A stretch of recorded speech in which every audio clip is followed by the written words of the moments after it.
Good evening, everybody. We will officially call to order this workshop for the Manvel City Council meeting of the City of Manvel, January 16th, 2024. And the time is 5:02 p.m. We will enter into executive session. The City Council will convene into executive session pursuant to Texas Government Code Section 551.074. Personnel matters to deliberate the appointment, employment, evaluation, and duties of a public officer or employee, discuss the performance review structure for the city manager and city attorney. So council will step back as us first, and then pretty confident Dan, Bobby, Chad at this time will be able to bring you guys back, talk about the structure, and then get to work on that. So we will enter into executive session at 5:03 p.m. Thank you.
All right, council will reconvene from executive session at 6:13 p.m. We appreciate everybody's patience. Do we have an extra pen at all? Because I think thank you. I got one, Tim. Thank you. All right. So we will now convene into the regular session that was supposed to start at 6 p.m. We will convene at 6:13 p.m. Our call to order, we have all 7 members present. I appreciate everybody braving the cold and the treacherous conditions out there in Manvel, and everybody that's here in attendance as well. We are going to start with the invocation. We have somebody special leading us in the invocation tonight, my mom. So, Mama, if you can come forward and say the prayer for us.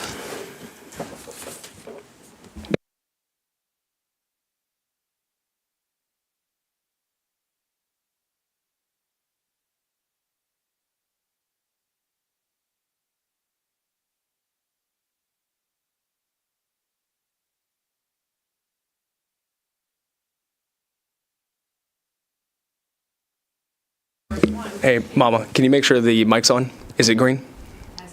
If you click the button there. It's green now. There you go. Perfect. Move it over a little, I guess. So in Romans 13:1, it tells us that we're supposed to submit to and support the authorities that are placed over us. And that there's actually no authority other than anyone that's allowance by God. So with that in mind, really, all authority is God's servants for the good of the city, the spouse, the residents, the government, that kind of thing, the overall residents of a city.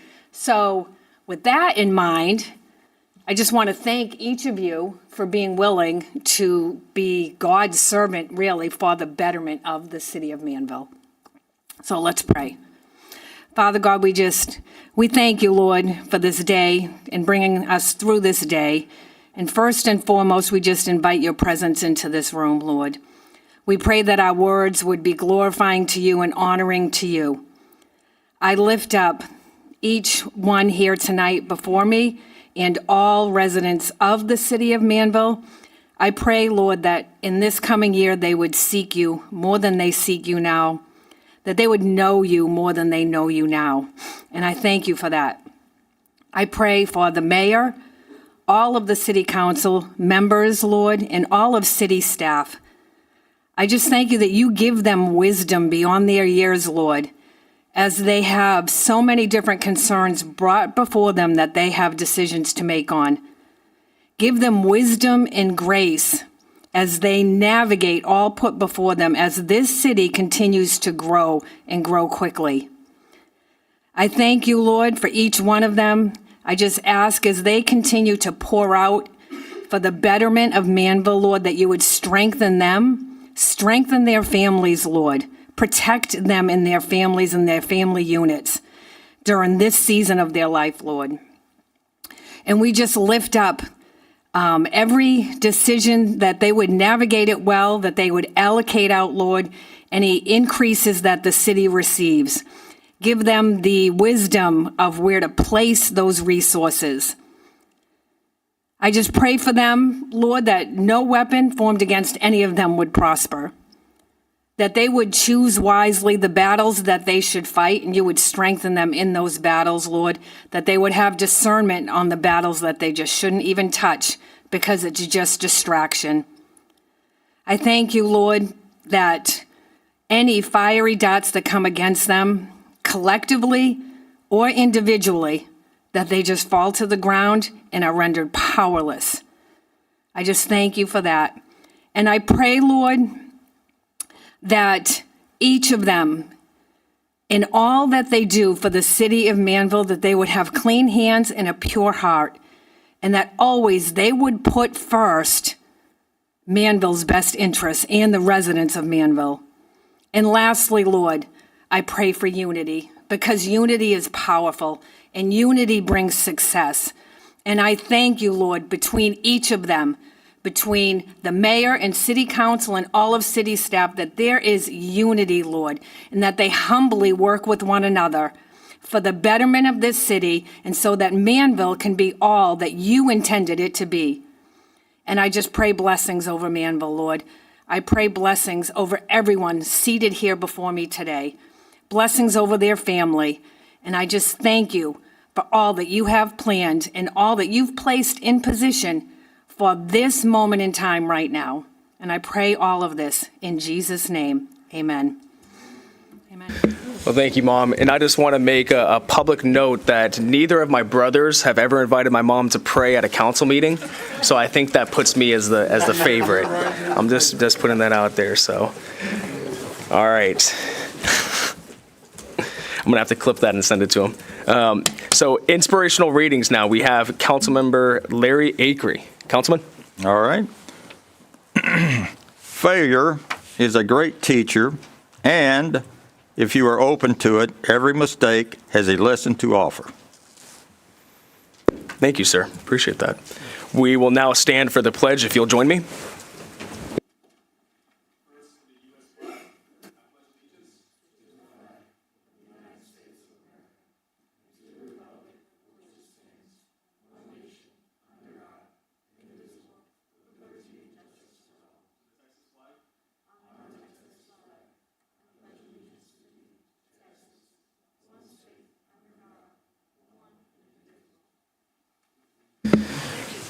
Thank you, everyone. You may be seated.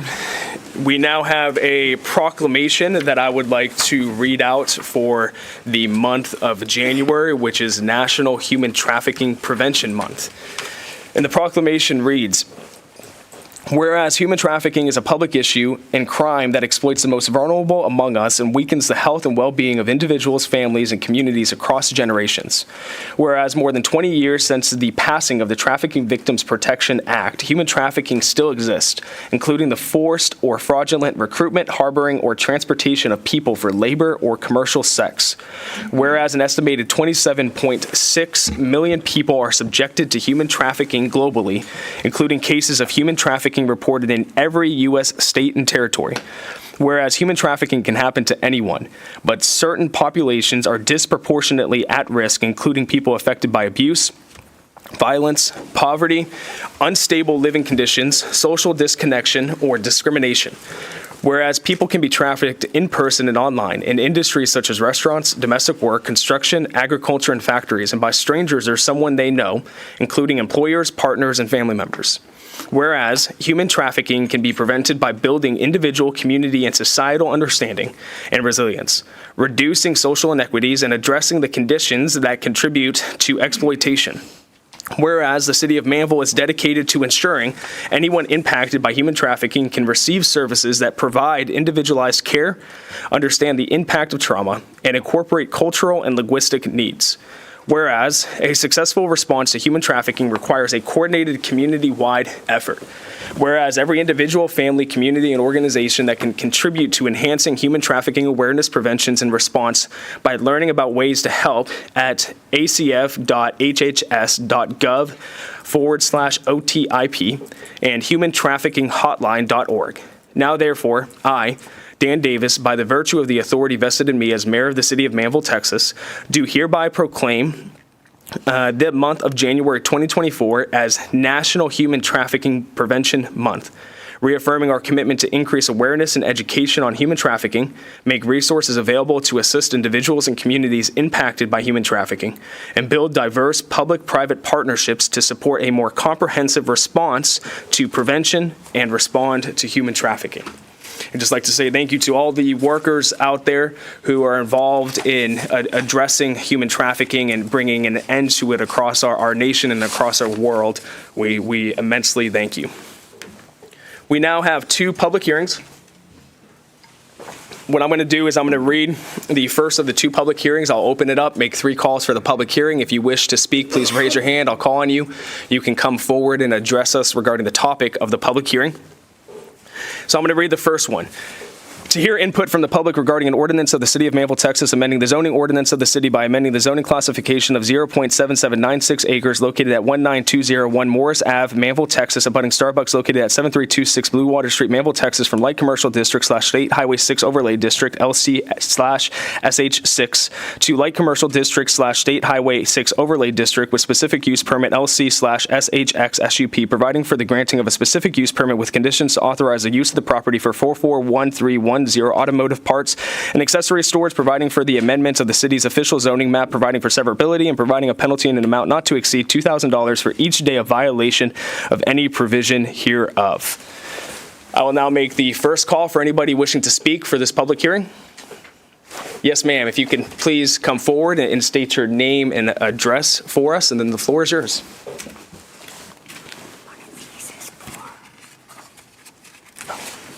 Hello, my name's Tammy Anderson. I live at 19126 Lake Ridge Drive. My property is adjacent to the land that is in question. So my question or my concern would be the access to the property. If the council is planning to allow access from Highway 6, or if you're going to go off of the small entrance through where Starbucks is, how that's going to affect us. I know that some talk has been of allowing access along the back entrance, along the fence lines. Are you considering putting a sound wall up? Have you thought about maybe the drainage? Because we are sloped in the back and water runs downward from our properties. If you block that, how is that going to affect us? My concern is noise. We have children, and the homes that are there, most of those bedrooms are built, that subdivision was built with the bedrooms in the back. So for the betterment and enjoyment of the people who live in that strip on Lake Ridge Drive, I just would like for you to take that into consideration as you all think about what it is that you're going to do. That's pretty much what I wanted to say. Thank you. Thank you, ma'am. Appreciate your comments. And what did you say your name was? Tammy Anderson. Tammy, thank you for being here, Tammy. Appreciate it. We also have a public comment that was submitted that was in regards to the same topic for the public hearing. And so Tammy, I believe it's appropriate to read that at this time as well. Okay. So this is from Nadia Trevino Luna, who lives at 19230 Blue Water Terrace Drive. While we welcome progress as a resident whose home is situated behind the Starbucks, I share the same concerns as other committee members with regards to one, entrance exit onto Blue Water, as traffic and noise level will increase behind my home. Therefore, I petition for an entrance exit from Highway 6. And then number two, drainage into our eastern detention pond in the Blue Water Lake subdivision. Is our community infrastructure pond prepared to accommodate commercial drainage activity? Was it designed to do so? Will third-party engineers confirm this? Thank you, Nadia, for your comments, and we'll be able to address comments like these during the agenda item. I'll now make the second call for anybody wishing to speak for this public hearing, and the third call for anybody wishing to speak for this public hearing. Seeing none, we will close the public hearing at 6:26, and we will immediately go into our next public hearing, which I will read now. To hear input from the public regarding an ordinance of the City of Manvel, Texas, finding and determining that public convenience and necessity no longer require the continued existence of a city right-of-way consisting of a 2.713-acre tract of land in the HT and RRCO survey, section 62, abstract number 484, Brazoria County, Texas, being a portion of Bissell Road, 50 foot wide, located west of Meridiana Parkway and east of the GCWA Canal, vacating, abandoning, and closing said public right-of-way, authorizing the mayor to execute and the city secretary to attest respectively, quitclaim deeds conveying the respective interest in said abandoned right-of-way to the abutting property owners, providing for severability and containing other provisions relating to the subject. Do I have anybody wishing to speak on this public hearing, making the first call, second call, and third call? So we will close this public hearing at 6:27 p.m. We will now move on to public comments. We have one submitted, which I'll read out, and then a person here has signed up to speak. So this first one that was submitted is from an individual named Jared Jennings. My name is Jared Jennings, and I have lived at 17 Superior Drive since 2017. I'm here to talk about transparency. not the carefully selected and sometimes crafted information spoon-fed to the public by government officials across social media to benefit their means. For example, screenshots of city employees' salaries, photos of a home asking what people think about the elevation, and even a screenshot of a page within a document showing his opponent's husband on a volunteer board. Of course, the mayor omitted inconvenient facts that were not beneficial to his ends. And in his flurry of responses, making sure he was available to voters, he certainly didn't offer to clear any of the misinformation and sometimes horrible accusations thrown about against his opponents. So in the name of actual transparency and accountability, Mayor, what was the outcome of the ethics complaint which alleged you failed to disclose more than $10,000 in donations during your campaign for mayor? Full details of the factual findings were very detailed in that complaint. Why did you not inform voters that Kyle Young was paid $300,000 in severance to terminate the contract early? What is the amount offered to voters for input and approval? Speaking of Young, you offered yourself for an interview last year to a Dallas newspaper regarding Young's termination and contract fluff that typically comes out of their salary. Why did you later not inform voters or get input or approval for a contract with the same fluff that heavily favors Dan Johnson, who has less experience? No insult intended, just a point of comparison. By the way, residents, Dan Johnson's contract has a higher salary, higher annual increases, more vehicle allowance, more phone allowance, more personal leave, uncapped city and business expenses, and a 9% performance incentive, which was not in Young's contract and is in addition to regular raises, such as cost of living and discretionary raises. There are several more differences that benefit Dan Johnson, but those are the highlights. Great negotiating, by the way. When do you plan to inform the public about the lawsuit filed against the city of Manvel for firing the code enforcement officer after she reported a violation of law resulting from city ordinance changes proposed by you that benefits your donors? Allegedly, these ordinance changes attempt to circumvent some state and federal laws. Why did it take you 2 months to ask for public opinions regarding city council's consideration of taking on $50 million worth of debt? The notice of intent passed unanimously back in November, and you only asked for input 4 days before the vote. Yet while in the campaign, you stated I would never spend $40,000 on my credit card without asking my wife for approval, and the city shouldn't take out debt without presenting it to the voters first. I have not seen this proposal on any ballots. We will now move on to the speaker participation form that was filled out. And this is an individual with a very familiar name, Dan Davis Sr. If you can please come forward. And Dad, just so you know, you have 3 minutes to speak. I have the gavel. You go a second over, I'm going to gavel you, all right? So if you could just please state your name and address for the record, and then you have 3 minutes. My name is Dan Davis Sr. I live at 6523 Falcon Ridge, Manvel, Texas, and I am the mayor's father. I've been wanting to speak in front of the council for a little while, and so I thought no better time than the beginning of the year. And so first I'd like to talk a little bit about the 2023 election. Councilman Opplinger, you received 47.73% of the vote over 2 voters. They didn't contest it, so you won the election. Councilwoman Sarmiento, you won 51.68% of the vote and over 1 contender. Councilman Lands, you received 46.6% of the vote against 3 contenders. There was a runoff, and you won with 73.58% of the vote. Mayor Davis, you won with 64.23% of the vote over 2 other contenders. 1,499 voters voted in that 2023 election. In 2021 and 2022, it was about half of those voters. So what that says to me is the voters wanted their voices heard, and they were heard, and you were elected. Each of you are elected officials, but you are also volunteers. You're volunteering your time and your effort for the city of Manvel, and we appreciate that. No one is perfect. Not anyone in this room and no one in the world is perfect. We are all created in God's image, and only God is perfect. All I ask is that when you vote, you put the city of Manvel first, and you put the residents of the city of Manvel first, and what their best interests are. And then stand by your convictions. Hold to your convictions, stand by them. So you're all doing a pretty good job, and I really appreciate it. I'd like to highlight just a couple of things in the last 7 months that you all accomplished. HEB is now open, and other businesses are open as well as a result of it. We now have a new city manager in Mr. Johnson, and I think it's an improvement for sure. Appreciate it. Welcome, Mr. Johnson. City employees have better benefits. The culture seems better in the city and within the employees. Funding for the roads have increased, and the roads are improving. 5 new committees have been created to improve the city. Updated policies that show Manvel as a pro-business and pro-people focused city have been updated. And the card processing fees for paying your utilities has been eliminated. You're all doing a great job, and I personally really appreciate it. Thank you for your time. Thank you, Dad. Hey, while you're here, I got to ask this. Can you give us a dad joke? Yes, why don't you see elephants hiding in trees? Because they're good at it. That's a dad joke. That's a dad joke. All right, thank you. Thank you for your comments. Thank you for being here. We have no more public comments, Tammy? Okay, we will now move on to the city manager update. Dan?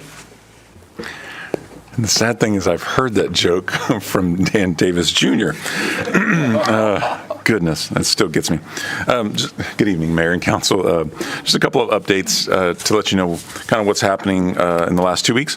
So obviously our weather has we've all had to deal with that, and I just want to commend our Public Works Department, especially over the weekend. They were able to get the chat rock out onto the bridges, our concrete bridges that were susceptible to freezing. I haven't heard of any accidents. Obviously, there were a few, folks that had busted water pipes and those kind of things. I only know of two small water pipe issues on city facilities, and those have already been taken care of. So that's good. So great job for our team. We, I guess the storm, was it called Uri? I guess the winter storm a couple of years ago that kind of gave us some good ideas to what to look for, to kind of get things ready and prepared. So the second one was this afternoon we had our pre-bid meeting for the police station and the public works facility. And fortunately, we had the foresight, Wale had the foresight to schedule that meeting where it wasn't, even though it's a mandatory pre-bid meeting, meaning you had to be here, or there was a virtual option. We had 3 people in person, 3 contractors in person. We had 34 online. So there is interest in these 2 projects. So that is very, very exciting. Number 3, the waste management contract. Larry had asked some questions over the weekend, and Tammy was able to get in touch with Zach. So there was a little bit of a miscommunication on when the new schedule would actually start. Was it that day, that next day after the last council meeting, or June, somewhere between the 2 of those. June, that sounds way too long. The next day wasn't practical for them to get their equipment up and running. So it looks like it will be the week of February 13th is whenever their new schedule will start with waste management.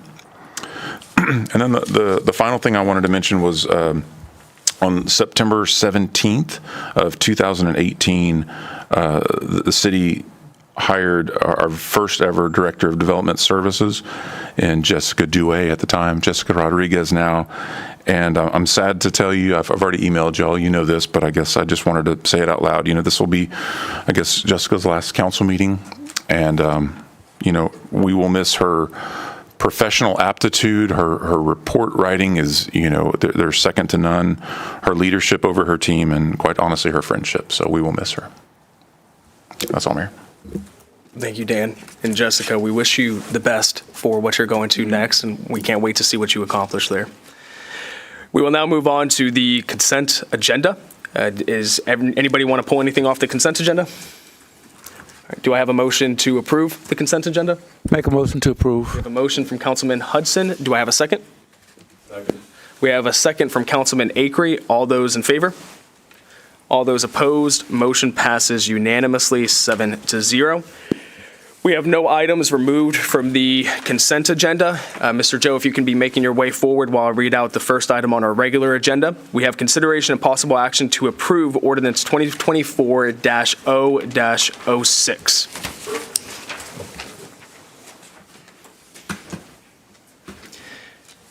And Mr. Joe, thank you for braving the weather and being down here with us tonight. Just for council's understanding, our legal counsel on this matter, Aaliyah Vinson, she was not able to make it down tonight, but she is available by phone, and she is making herself available in case we have any questions that come up. So, Joe, the floor is yours. Thank you, Mayor, members of council. We did move forward with taking bids today on your sale of $50 million in proceeds. It's leading up to the sale. One of the things that we did was we went out for a rating right? Update our rating. They confirmed the AA plus. As you may recall, the AA plus is just right at the top. The only thing above it is the AAA. We won't be looking at a AAA anytime soon. One of the things that I'd like for you all to do when you have some time, in the booklet that I left for you, behind tab number 4 is a copy of that rating report. It is a good read, fairly short, but it goes over the things that the third party, in this case Standard & Poor's Rating Association, their thoughts on the city. And just real quickly, they say, recognize you've got a very strong economy and a long history of positive budgetary performance. That is on the third page of their report. On the outlook at the very bottom, it's one sentence, and I will just read a portion of it because it's the downside scenario. We could lower the rating if the city is unable to maintain very strong reserves and structural balance while managing through strong growth. And we've talked about that the biggest challenge you have is how fast you are growing.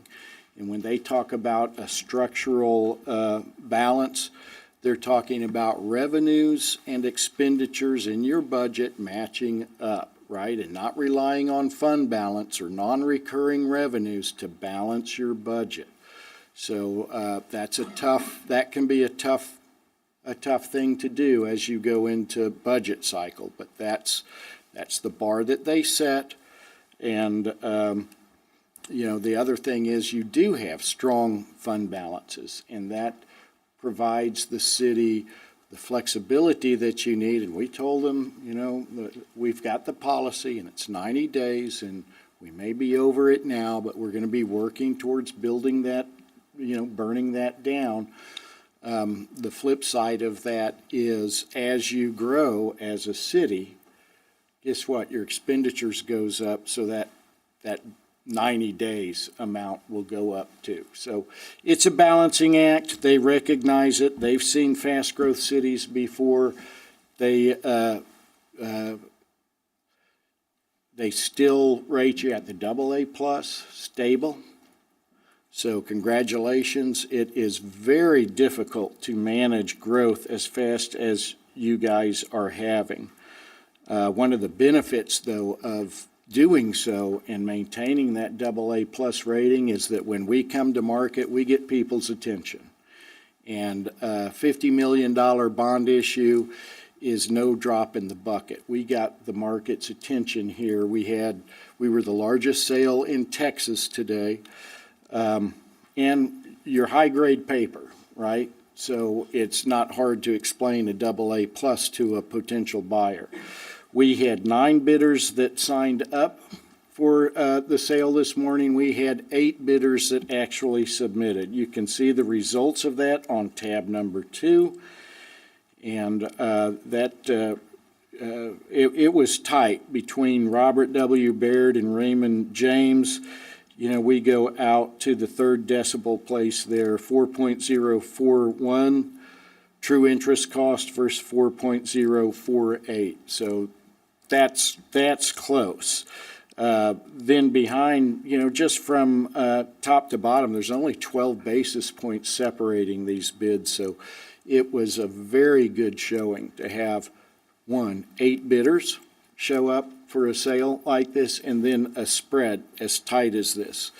So you've got a very, very good, strong response in the market. Now, we went out with $45,375,000 in par. That was based on, I contacted our desk. As I had mentioned, we had them do a mock bid. We pulled things together. The market improved a little bit since then. In our bid specs, we allowed about a 3% range in premium that they could bid and 2% range in coupons that they could put on. That gives the bidders some flexibility to tailor their bids to orders that they get as they come in. So in the end, They bid a little bit less premium than we would have expected, so our par amount went up. Our final par amount settled in about $700,000 above that at $46,070,000. But our actual borrowing cost, you may recall, I was here maybe 2 weeks ago, and we went over some data at that time. We were looking at a borrowing cost of 4.12 true interest cost. Well, we got a 4.04. So we are selling more principal, but at a lower interest rate, so everything balances out. We're going to be putting $50 million into your construction accounts, paying costs of issuance, and I'm very, very pleased. I didn't know what to expect as we were looking at this, and Monday night it was cold, and we didn't know what things were going to be like in Texas, or waking up to hearing of power outages and everything. I couldn't wait to get downtown where I knew we probably wouldn't lose power. All for naught, good day across the nation. It was cold, but the bids came in. The only other thing I would say to take a look at from a timing standpoint would be behind tab number 1. We've got a graph there, which is the bond buyer index. Now that index, as we've looked at it a few times before, just gives us market direction of interest rates.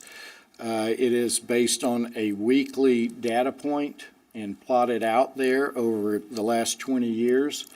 The thing I guess to notice on that is we started dropping in about the middle of October, and that drop has continued. We've begun to pause a little bit here as we get into the new year. And I think that's mainly because of international events, and there's a little bit more worry with rockets going through the Red Sea, shipping lanes being contained. That all impacts interest rates, right? That all gets built in. But in the end, we're still lower now than we were when we started looking at this, quite a bit lower. So behind tab number 3 is a copy of the debt service schedule. That is the debt that you will be paying back. We will have an interest payment due later in the summer.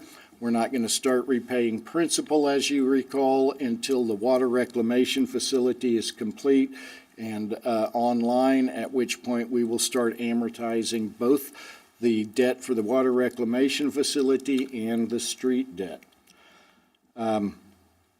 If you have any questions, I'd be happy to answer them about our process.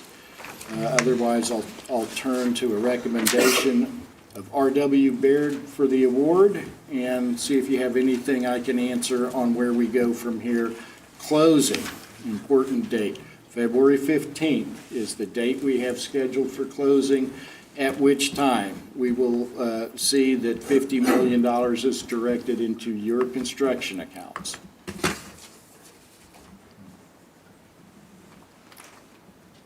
All right. Thank you, Joe. I appreciate the update. And I just want to give a special appreciation to you and the team, as yesterday we were scrambling to figure out whether or not we'd be having the meeting tonight, what that would look like. And so while people were home and off for the holiday, appreciate everybody's work to get this organized. Dan, Rosie, anything that the two of you would like to add? Nope. Okay. Council, any comments, questions? Councilman Lance? Good evening. Just forgive me for being slow, but I know we're doing a $50 million bond, but tab 2 that says it shows that $45,375,000 at the top, the bold letters. So could you explain why that amount is $4 million less?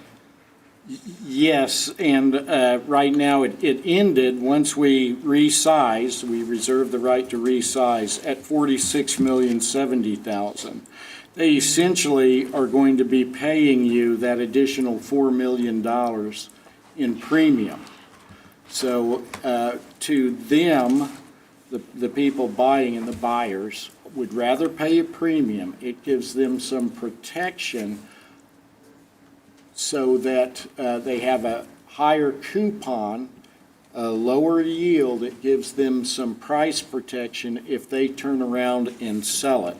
A lot of these purchasers on new issuances like this, these are big blocks that we're putting out there, millions of dollars every year.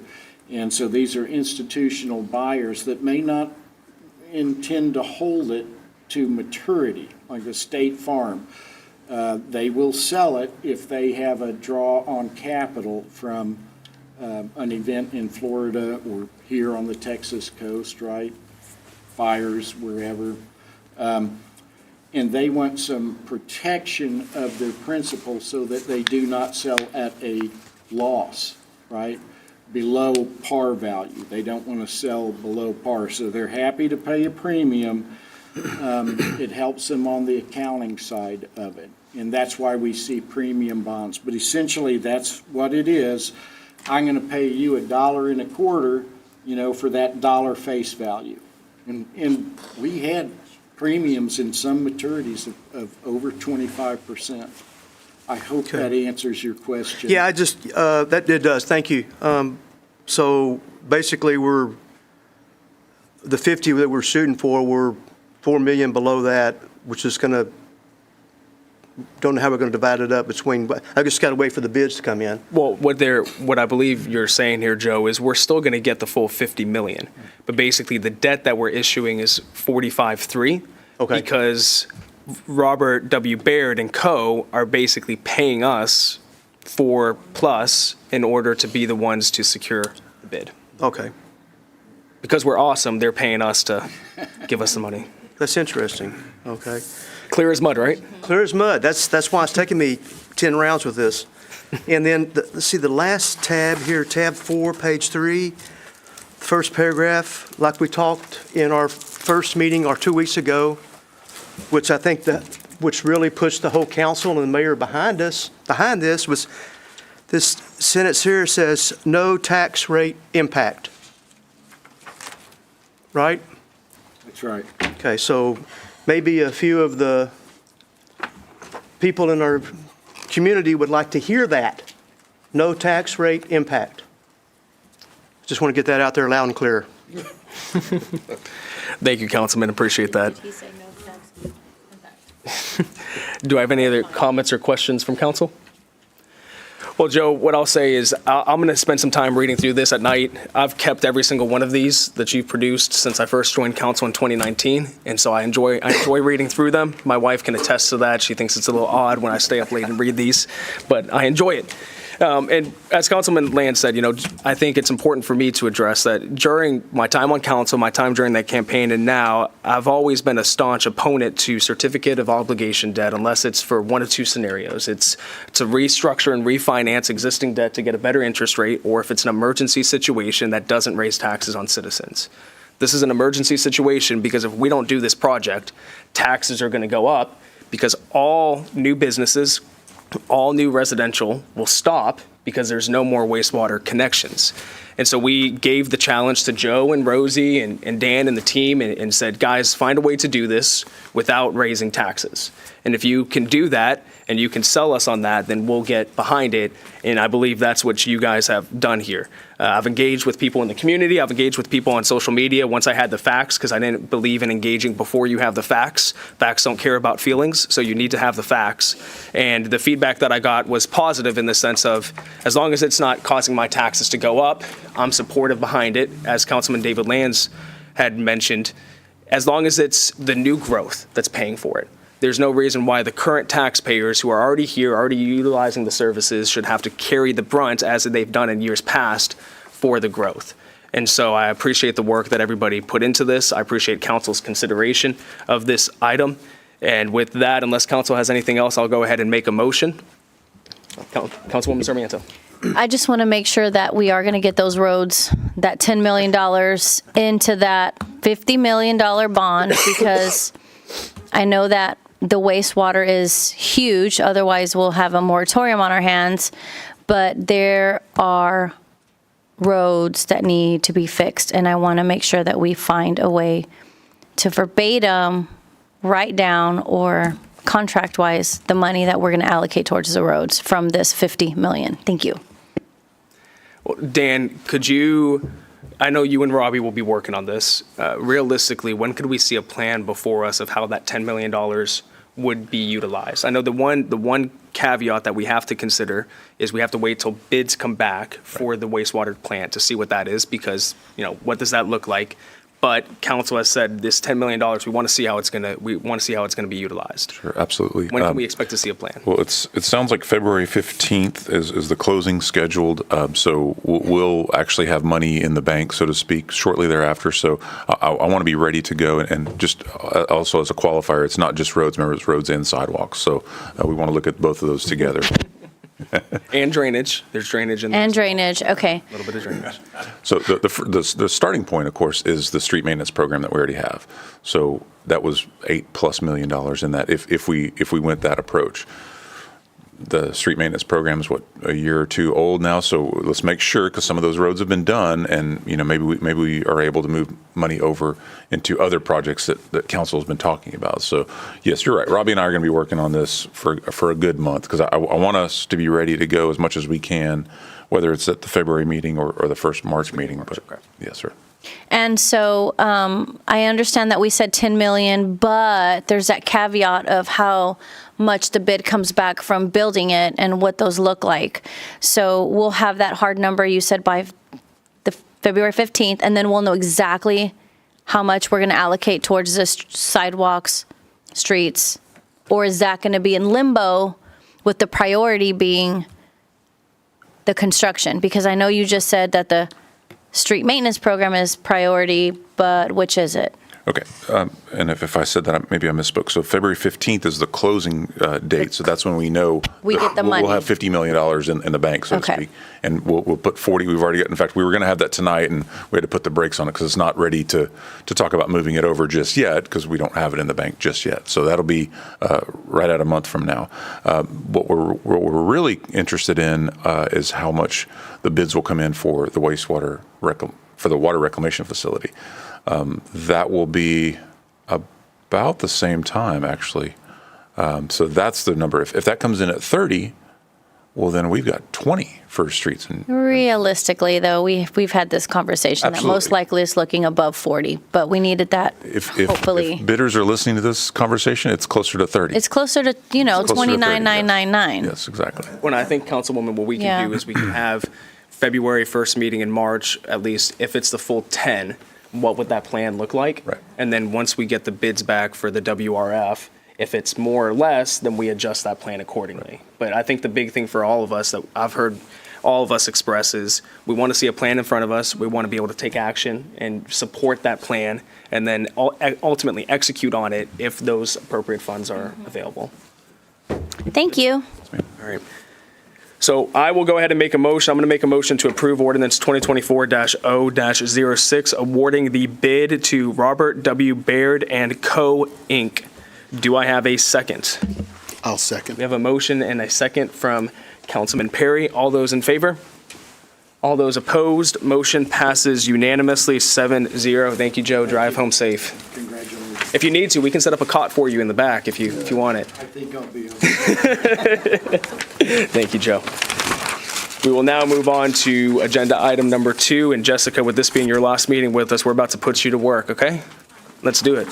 So we have consideration and possible action to approve master plan for Avellino. Jessica, the floor is yours. I'm so organized. I'm struggling to find my things.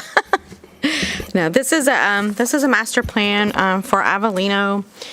A plan was previously submitted and not approved in March of 2023 by the Planning Development and Zoning Commission, and then in April of 2023 by City Council.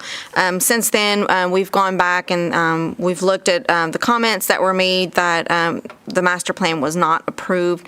So now before you, we're able to bring the master plan to you with a conditional approval, and that's going to be with 3 conditions. So to kind of back up where the location is, this is going to be on the south side of Rodeo Palms Parkway, and it's just due west of Foxtail Palms subdivision. Foxtail Palms is near the wastewater treatment plant that is for Med 29 on Rodeo Palms Parkway, to give you some location on here. So again, staff is recommending approval of Avellino's master plan with 3 conditions. First condition, that's a portion of Rodeo Palms Parkway street dedication has already been made part of Foxtail Palms subdivision. So we're requiring the removal of the acreage and revising it to reflect accurate acreage on the plan. Considering the proposed lift station is no longer needed, to please revise the reserve table to remove lift station from Reserve D. And then lastly, to provide a paper copy and board-mounted copy of the revised plan for signature.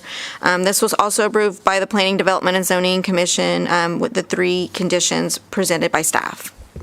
Thank you, Jessica. In looking at, I have a question here, looking at what is this called? I guess this is going to be the plan for it ultimately.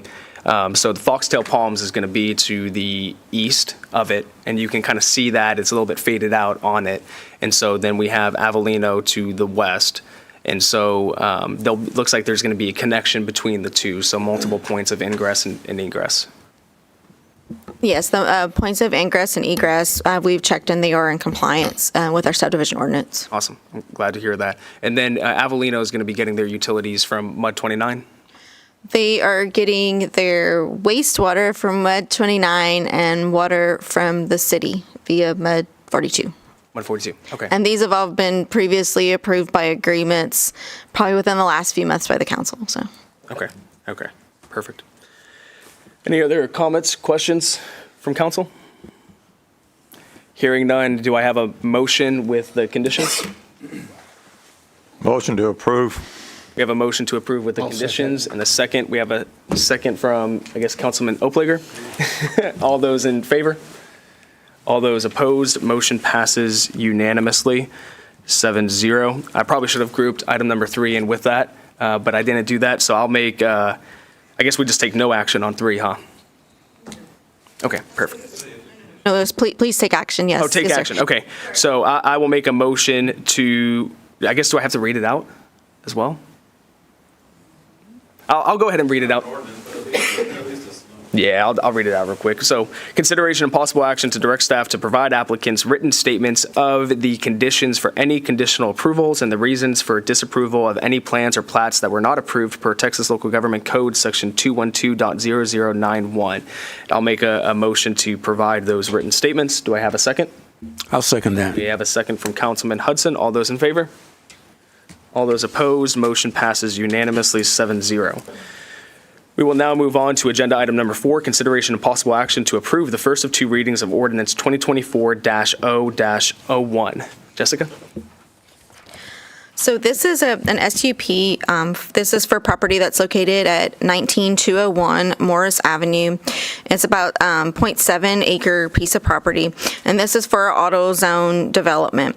The property is located abutting Starbucks, with their address being 7326 Blue Water Street.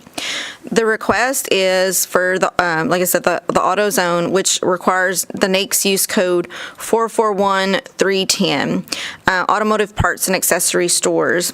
According to the zoning ordinance permitted use table in the light commercial district, this NAICS code requires a specific use permit be approved by the city council.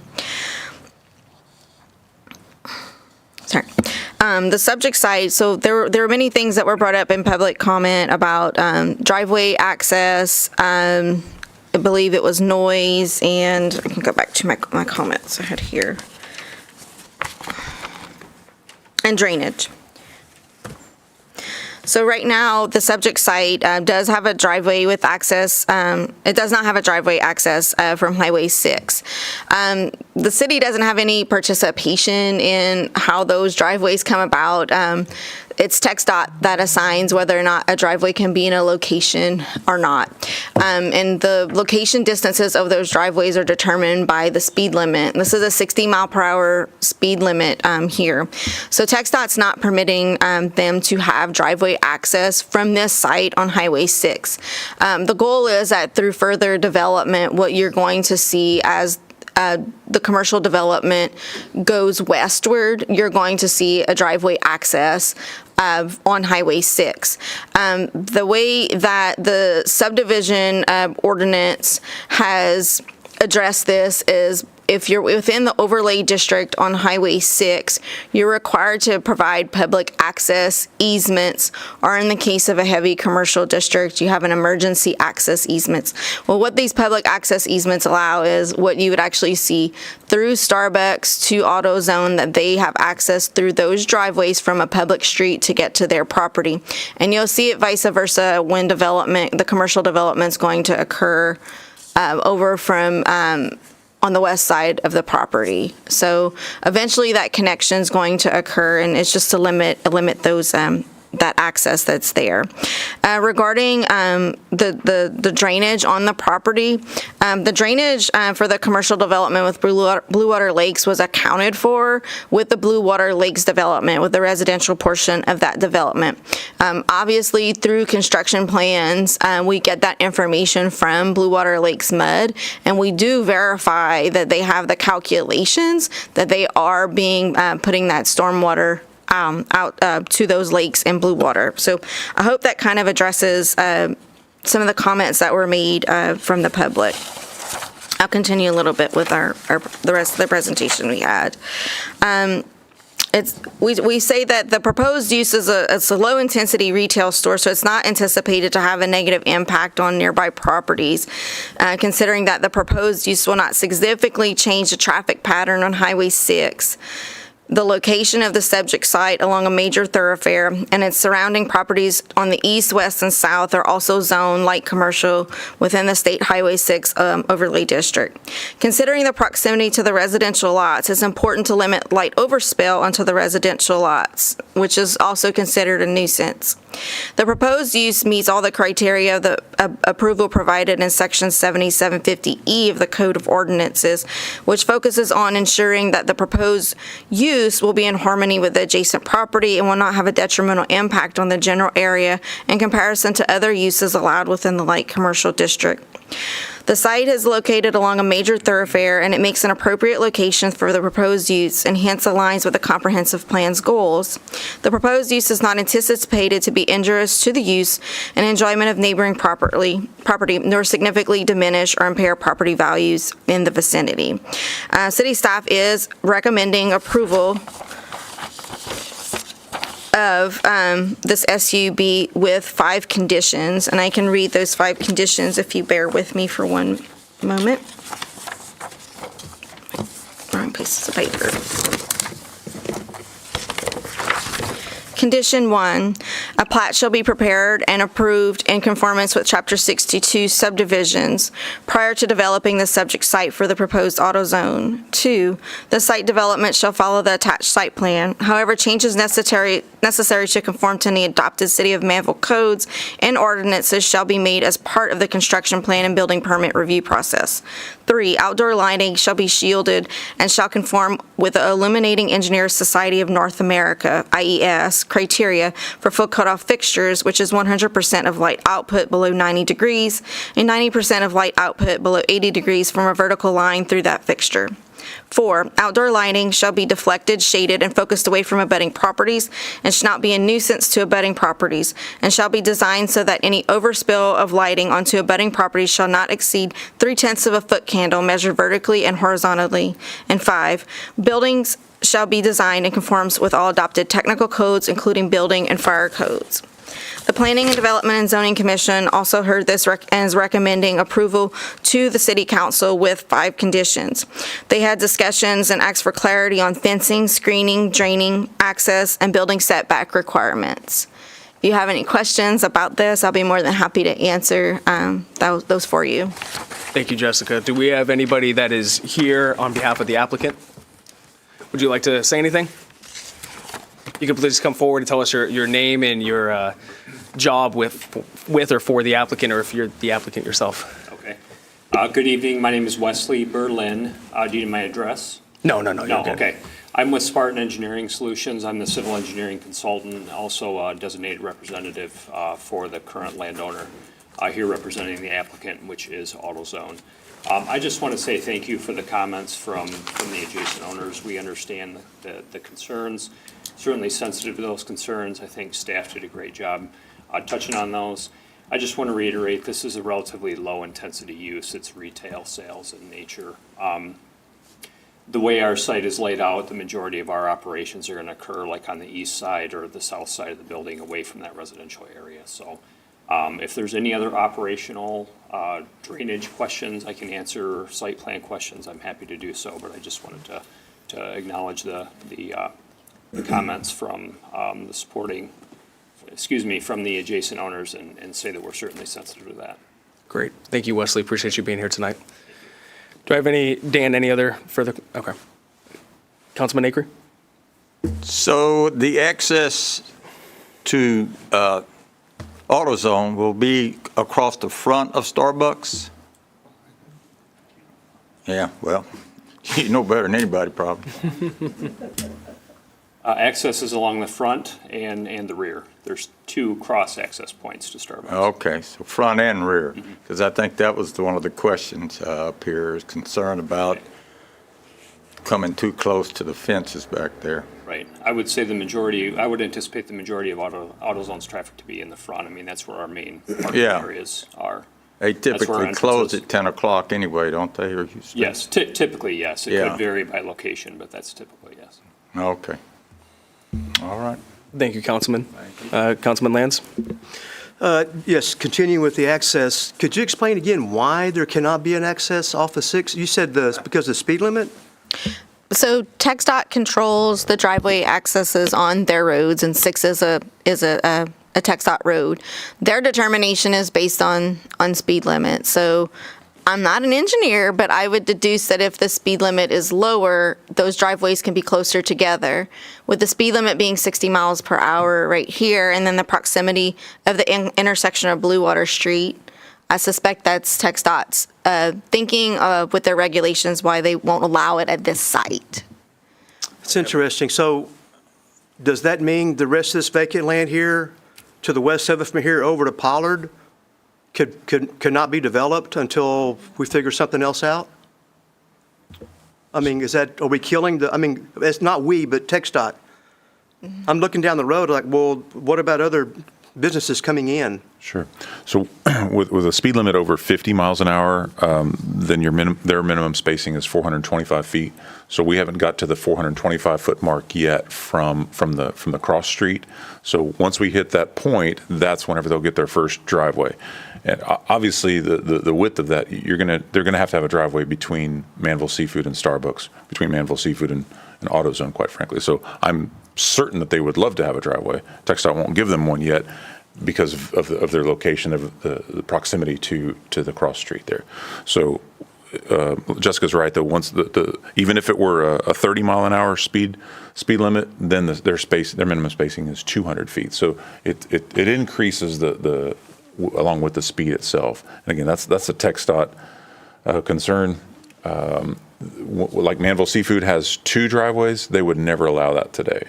They're too close together. I can't imagine Manvel Seafood without 2 driveways, quite frankly, but. Yes, sir. So like Mr. Donut, there's a couple of entrances there, and they're close together, but that fell under a different. Right. Probably a better example would be like where O'Reilly's and the Quick Lube and Dollar, all of those together, there are only 2 driveways for that whole section, and so in order to sort of combat that, that's why we have the shared access between each one, because if you've been to places in League City, I know for sure there are like these spiked curbs just built to where you can't get from one place of business to the next. Mm-hmm. So then you're forced to go out onto the highway. Well, every time you do that, now that's another conflict point. People have to slow down everything. So the idea is get them some refuge quickly, get them off the road. So this is a stopgap. I mean, what we're seeing is Starbucks, then AutoZone, then what? I mean, they're going to start coming quickly now. It gets that synergy going. I didn't mean to steal your thunder, but did I handle that right? No, that's a great recap. I appreciate it. Okay. So futuristically, if someone came in next to the AutoZone, there could be a linkage from possibly that one. They'll have to keep linking. Yes, sir. Absolutely. And then one more question. tying into the Blue Water Lakes detention, how do y'all have that laid? Have y'all started the layout on that? Because I see homes. Y'all would have to figure out a way to go one of those homes, or how are you going to do that? So directly north of Starbucks is a green space area. I think you can maybe see it. You can kind of see it in one of the maps in the staff report, but we're not going to cut through the residential neighborhood for the storm pipe. It's going to go basically north of Starbucks and then cut west, and then we're going to continue it west for the further development west of AutoZone.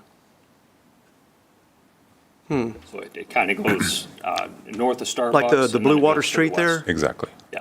They stubbed it out whenever they did the development, that there's a storm sewer as deep as it could go that goes back to the east pond. That's Okay. on that Blue Water Street. So that's- Existing storm Yes, sir. sewer tie-in there. Yes, sir. They developed the commercial, they developed the subdivision with the commercial in mind, thankfully, because otherwise you'd have a bunch of very, very small ponds, which are not efficient at all. So what they'll have to do whenever next step is when they're, I think Jessica mentioned, working on their construction plans, their site-specific construction plans, then they'll show that pipe that's going back can handle this runoff to carry it all the way back to the pond. And then lastly, if you don't have, I guess I'm sure it's been looked at, the emergency access, fire access. It's not going to be a problem coming in off of the Starbucks entrance, right? I mean, should be accessible easily.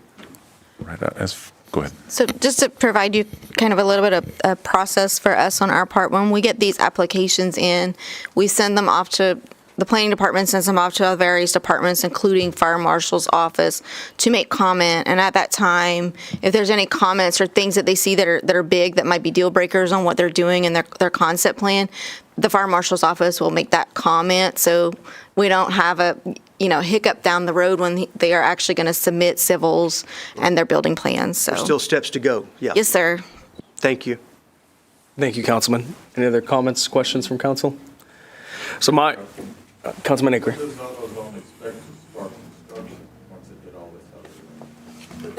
The question for anybody that didn't hear is, when does AutoZone expect to start construction? Typically, it's like 4 to 6 weeks after they get their permits. How long does it take to complete an AutoZone? Depending on the weather, it's usually about 3 months. Oh, So in this area, weather's usually pretty cooperative. 3 months. all right. Good questions. My big concern with this property all along has been the traffic. There's already been a lot of near misses with people pulling onto Blue Water Street right there, and you can drive by Starbucks, and many times during the day you see a line of cars that come out the back and onto Blue Water Street.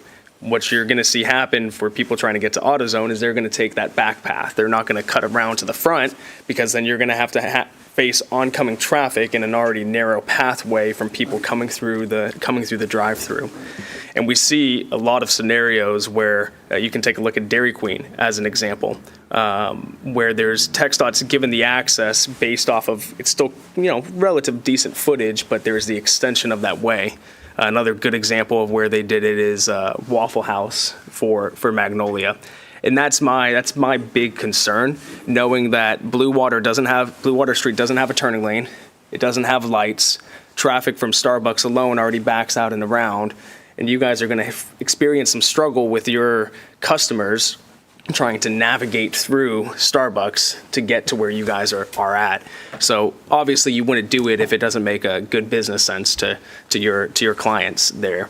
But that's the thing that gives me the biggest heartburn, is if we approve this because of an additional traffic increase, while maybe minimal, if there's an accident that happens there, that's on us.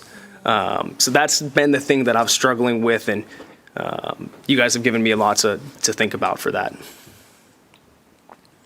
Do I have any other comments or questions from council? I do.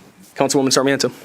Based on what you just said and me looking at this map here, I agree with the statement that, in spurts of time, there may be some traffic that spills onto Blue Water. However, I do know that when one person builds, it's only a matter of time before someone else builds. And so being the fact that he stated that they're going to build within 3 months, if with good weather, I don't know who or what is proposed for the other, the vacant land next to them to be developed. But looking at that, I would just think and hope that forecasting in the future, that would develop all the way and that would create a path for everybody to drive through. So yes, I agree with that, but I also see that in the future, that's probably going to be limited with the growth that's coming, just to that point. Secondly is the peak times for Starbucks tend to be early in the morning, which would offset, I believe, an AutoZone, because AutoZone, I mean, how many clients do they have a day? It's not like a grocery store. It's not like that. It's a very steady, slow, low impact, low retail space, right? It is. Their peak time is actually going to be a Saturday at about 11 o'clock. So they're going to have some traffic throughout the day for sure. Yeah. But I wouldn't think that it would generally overlap with Starbucks. Especially when you have O'Reilly's right down the street. I mean, you see the difference now. I would definitely be concerned if it was Starbucks and Shipley's right next to it, because then you know that during that morning peak hour, it's definitely going to Krispy Kreme, whatever, whoever you guys want to come, we want to come. We need another donut shop in Manvel. But that's my point, is that because it's a different type of retail space, I think that would help. You know, my logic there is just that, is that it's not the peak times are different. So that's the only reason why I think that I agree with the mayor, but I also see the upside to it. Thank you, Councilwoman. Dan and Jessica, a question for you guys, because my concern would be, if we approve this tonight, growth continues to the west there. What if TxDOT says, you know what, we're not going to grant you an entrance at all? Have we had any precursory conversations with them about, or could we at least bring it up to them now? Hey, look, we expect that this is going to be needed, kind of lay the groundwork for that? Because that's my big fear, is AutoZone comes, and then another business comes, and then we get a Chick-fil-A there, and then, knock on wood, right? But then TxDOT says, you know what, no, we're not going to approve an entrance there. Have we had any conversations with TxDOT about that, or do you think we could at least put a bug in their ear? I don't know. We haven't had a conversation with TxDOT, but we can send something to them. I mean, just kind of looking at, you've got 135 foot of frontage for AutoZone, and Starbucks looks to be about similar, maybe just a little bit more. Mm-hmm. So the next development, as Dan pointed out, with the 400 feet, it's gonna trigger it on the next one.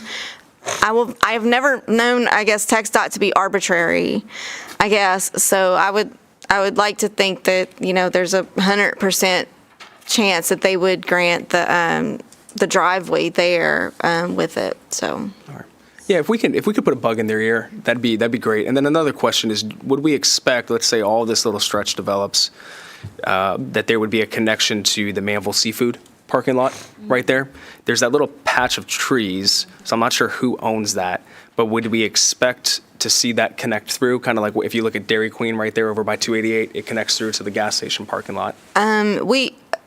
So on the new development side, we could make assurances through the site plan that it would connect. However, we can't force Manvel Seafood to connect their developed site. So if they don't want to kind of do any redevelopment of that parking lot, we can't force them to do it without any substantial sort of redevelopment. Okay.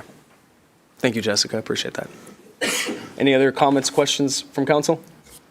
Councilwoman Sarmiento. So just to clarify that I heard you right, is that when the next undeveloped land does get developed, basically it's coming, is what we're saying. Yes, based upon just the frontage that we've had there, and what Dan mentioned about the distancing requirements, it looks like you would see it on the next site.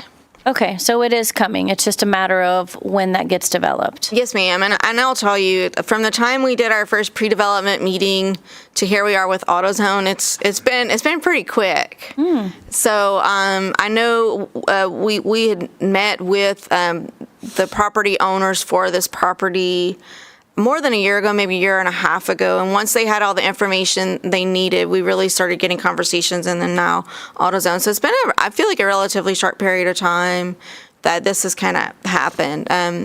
It's great property, so. I think Chick-fil-A would go great there. I think Chick-fil-A would be great. I think, unfortunately, Chick-fil-A doesn't come if they don't have easy access from both ways, which is why they were looking at around the area for HEB, but there's no curb cut right there on TxDOT for 6. So, any other questions, Councilman Acree? Does Al Parrish still own all that land? He owns, Councilman, I can speak to that. So he doesn't own this land anymore. He also doesn't own the land next to Burger Barn, but he does own the land on the other side of the entrance to Del Bello Lakes. So he's sold off all the rest of it. Yeah. But I think the person that owns the land where you guys are going and the person, they're the same ones that own the land to the east entrance of Del Bello Lakes. All right, any other questions, or do I have a motion? I'll make a motion. We have a motion from Councilman Oplager. Second. Approve with conditions? It's in the ordinance, okay. Yes, My bad. it's, conditions are in the ordinance, so we're good. Okay, that's what I thought. Okay, and then we have a second from Councilman Acree. All those in favor? All those opposed, motion passes unanimously, 7-0. Thank you, Wesley, for being here. And one of the things that I'll say is for any people in the neighborhood that maybe have concerns about noise complaints or issues that come up, we do have a portal online that you can report issues and those concerns. And so if anything does come up, I would highly recommend and encourage you to use that. We've seen great usage so far, and our team's been able to respond quickly, whether it be for the any new construction that's going in, or whether it be for any concrete plant nearby. If there's issues for noise, you can report it through that app. We will now move on to agenda item number 5, consideration and possible action on a subdivision variance request seeking to vary Chapter 62, Section 62-42B4 minor plat for a 5.0 acre tract of land located along the south side of Del Bello Boulevard, generally bound by an unnamed/unapproved right-of-way south, Pollard Drive East, and Manvel Parkway West, and authorize the mayor to execute the development agreement. Jessica. Yes, sir. So this is a subdivision variance request for about 5 acres of property on the south side of Del Bello Boulevard, which is located west of the intersection with Pollard and Del Bello Boulevard. They're asking this variance request so they do not have to dedicate the 60-foot right-of-way that is required for the ultimate 120-foot width of right-of-way for Del Bello Boulevard, which is identified as a parkway on the city's major thoroughfare plan. The property is zoned open single-family residential, and the owners, Mr. Travis Clark and Mr. Marco Vital, would like to take the 5 acres and subdivide it into 2 pieces. The development around the site from the west, the north, and the south it's mostly undeveloped. There's some existing development nearby along Pollard, and then what's going to eventually be the Valencia master planned community.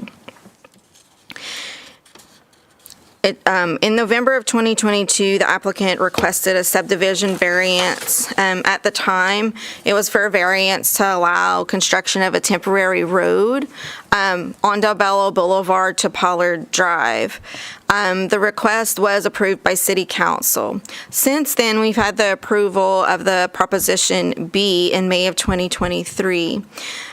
This has allowed the applicant to subdivide the property but not require him to conduct a street and then have that access with the existing dirt road path access that's there. The site and the properties north and west are all accessed through a 40-foot wide road access easement and not a dedicated public right-of-way. So their plat shows a 20-foot wide strip on the front of that property. At minimum, street right-of-way dedications are 60 feet in width, and that allows for 2 lanes of traffic. The applicant submitted the request to allow variance to reduce the required right-of-way dedication from 60 to 20 feet so that his proposed plat can be approved. The applicant has indicated that it's not fair to give away or surrender large portions of the subject site without compensation for a road that has not been budgeted for or designed. The applicant has also indicated that the city does not have a timeline for the proposed right-of-way and that for several other properties in the vicinity, eminent domain domain will be evoked, which will necessitate compensation. The applicant has also expressed concern that they have a loan on their entire property, and granting the acreage needed for the right-of-way without compensation is not reasonable. So that's why on the proposed plat, we're just showing a 20-foot right-of-way dedication. So with respect to the criteria of Section 62.5 for variances, staff finds the following. 1, generally there are no special circumstances or conditions affecting the subject site, and it appears to be a regular residential property proposed to be developed. However, due to its large acreage and location along a major thoroughfare of 120-foot wide width parkway, the amount of land required to be dedicated is larger compared to most of the other residential acreage lots in the city. 2, the strict enforcement of the requirement will not deprive the applicant of a substantial property right. The applicant is not required to construct the street, and based on the remaining acreage, meets the minimum acreage needed for the houses associated with septic systems. 3, granting of the requested variance, which is a reduction of 20 feet in dedication, reduction to 20 feet dedication, will be material detrimental to the public welfare or injurious to other property or property rights in the vicinity. The minimum right-of-way width requirement of a local street is 60 feet. A reduction of right-of-way dedication to 20 feet is not appropriate, as this will result in a reduced right-of-way compared to other streets of the city. Granting of the requested reduction is also not equitable, since every residential lot that required a right-of-way dedication has provided a minimum 30 feet of right-of-way dedication. Staff finds that granting of a variance is appropriate in this situation based on the criteria provided in Section 62.5.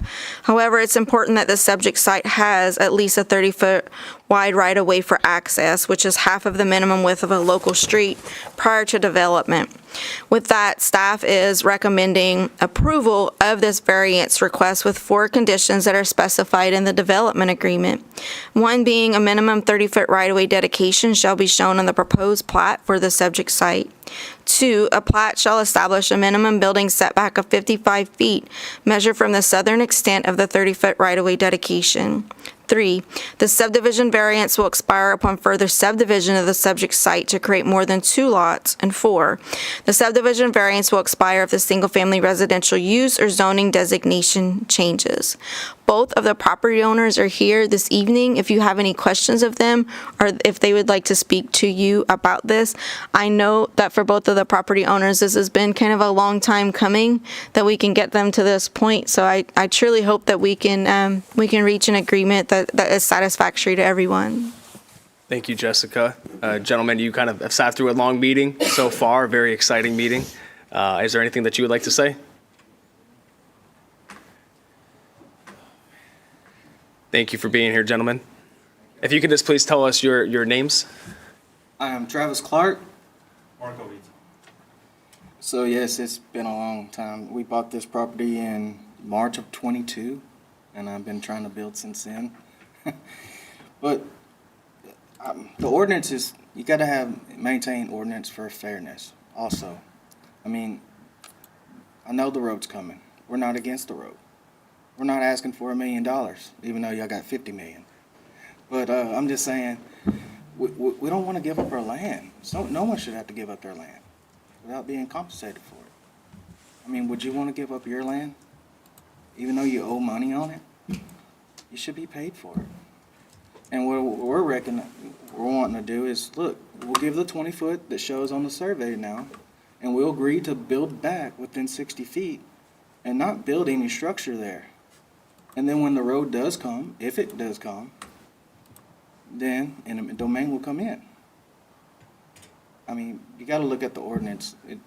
You got to be fair both ways. Yes, it's right now, it's good for the city, because you know why? You're all getting free land. But what about the residents? They're having to give up. We're giving up a half an acre of land. Exactly. You got anything? And I mean, even if you go to the state of Texas, the landowners' rights, this is, if your land is to be taken for public use, you have to be compensated for it. Well, thank you, gentlemen. Thank you. One question, if you guys just stay up here, just in case council has any questions. One question that I have, Dan and Bobby, maybe Jessica as well, is the development agreement that's associated with the variance. it lists both Travis and Marco in it for 4.84 acres. So do you guys own total between the two of you? Is it 4.8? Yes. Okay, and so that 4.8 encompasses, the plan is to encompass all of it. You guys technically have that subdivided where you have it split evenly, or?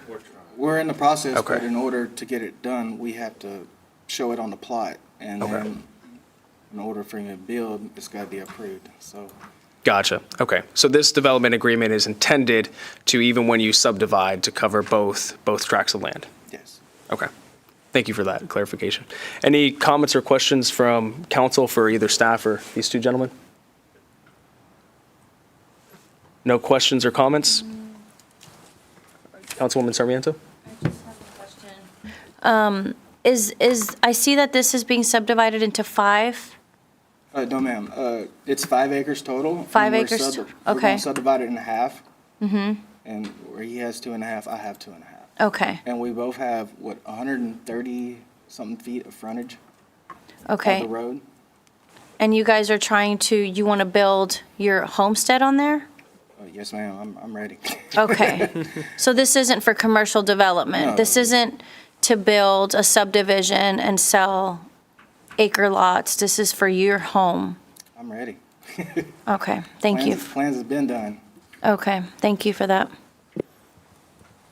All right, council, do I have a motion? A motion to approve? Approve. Mm-hmm. Well, I mean, I think they have a valid point about us and giving up their land. I mean, don't you guys? But we're approving the variance, right? Yeah, the variance is for them variance. to not dedicate the 60 feet of the right-of-way, so. But to still give them 20. It's dedicating versus donating. I think that's the issue here. So we will dedicate whatever amount you guys need or whatever future usage that you need. But donating is not what we want to do. So if you guys need, to exaggerate, if you guys need 200 feet, what you want, for a road, we just tell us where the build line is at. We will build back. And then we won't build a fence there, so anything. So that eminent domain does not have to come into play, is what you're saying? No, that's not what I'm saying, is if you guys need 60 feet of it, have the build line for us to build and give permits to build back. And that's still our land, but if you guys, or not you guys, whoever it is, doesn't build the road 20 years from now, then who owns that land? It's the city. And then I can't do anything with it. There's no plan to put a road there right now on paper. So we don't know if this road's gonna come in a year from now or 20 years from now. Do we? No. Do we know what's in the plans? So Valencia is just to the west of their property. And so Valencia is going to be constructed, they are constructing to the north, and then they'll connect with Del Bello. But their property is just a little bit to the east of that. So there's not a plan right now for the connection between, I guess, what would it be, Manvel Parkway and Pollard? Yeah. Yeah. Manvel Parkway and Pollard Drive. I'm sorry. There's not a plan for that connection to happen just yet. So the biggest thing is, how much right of way do you want to give a variance to tonight, if any? At a minimum, local streets are 60-foot wide right of way. This is on a major thoroughfare, which is 120. So ordinarily, they would donate, however you want to word it. The exaction would be 1/2 of that. That would be 60 feet. And I But believe they don't want to donate it, right? Right. You do not want to donate your land, especially if you're paying on it Yes. and So- you bought it. What is, Dan, I think you're getting to this. What is the ask that is in front of us tonight, and what is staff's recommendation? So the ask is to, at a minimum, get the 30 feet, right? The 30 plus 30? For free? I have a question before that. So Yes, she's nodding yes. You're nodding yes. Like You're- every plat that comes through, yes, ma'am. Yes. Okay, so every plat that comes through, we tell them you have to give us part of your land in case there's a road being built. I would say in most instances, at minimum, we may have a 40-foot right-of-way. And in that instance, then an additional 10 feet gets dedicated by plat for a local street that's 60, because our minimum is 60. In this case, since it's on the major thoroughfare plan and it's identified as a parkway, that dedication requirement per the subdivision ordinance would be a total of 60 feet. So in order to insert maybe some common sense in this, and with the property owner not willing to provide that dedication, staff proposed at minimum we would get 30. They're already willing to dedicate 20. So we were asking for 30. So as Dan mentioned, we've got 30 on their property, 30 on the north property, that at least we can get a regular collector street going through there with 2 lanes of traffic. At such time in the future when the city would construct it, if you do approve 30 feet, then the remaining 30 feet on his property, the city would have to do eminent domain and would have to pay fair market value for that property. But by the letter of the ordinance, it does say 60. So staff was trying to compromise. Since he already had 20 that was identified that he would give, we said, okay, with another 10, at least we can get lanes of traffic through there. If that makes sense. And so the options before us, because the reality is with the ordinance changes that were passed this past election, they won't have the requirement to build the road. The city and the taxpayers of the city across the city will ultimately have to take that on. So we have a few options before us. We can approve the variance request with the conditions as mentioned by staff, which would be a dedication of 30 feet right away. We could approve the variance request with a slight amendment to the condition of saying 20 feet right-of-way dedication, which their plat currently shows 20 feet. So we could keep it at the 20 feet, but regardless of what we do for those two, at some point in the future, the city is going to have to come, and if we decide to build the road as according to our thoroughfare plan, we'll have to do eminent domain. Now, there is a legal maneuver now that's basically called an exaction, which we could, at this point in time, and being quite frank, the land's going to be cheaper now than it is in the future whenever all of that area is built out, say we're going to hire an engineer and we're going to hire somebody that tells us what that right-of-way is now. And we just say, hey, we'll pay you for the land now. You give us the land now. You dedicate the land to us now, and then we're done.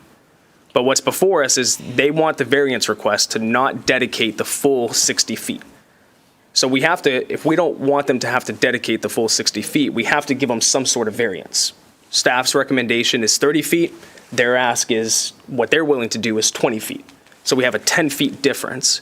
And we just have to know that if we grant this variance at some point in the future, we're going to have to go through eminent domain, which means that we're going to have to get legal counsel. They'll have to get legal counsel, go before a panel of 3 people, and it'll be a long, drawn-out process for that.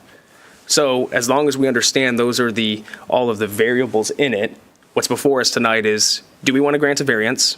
And if yes, do we want to require any footage for a right-of-way dedication? And if so, how much do we want to require?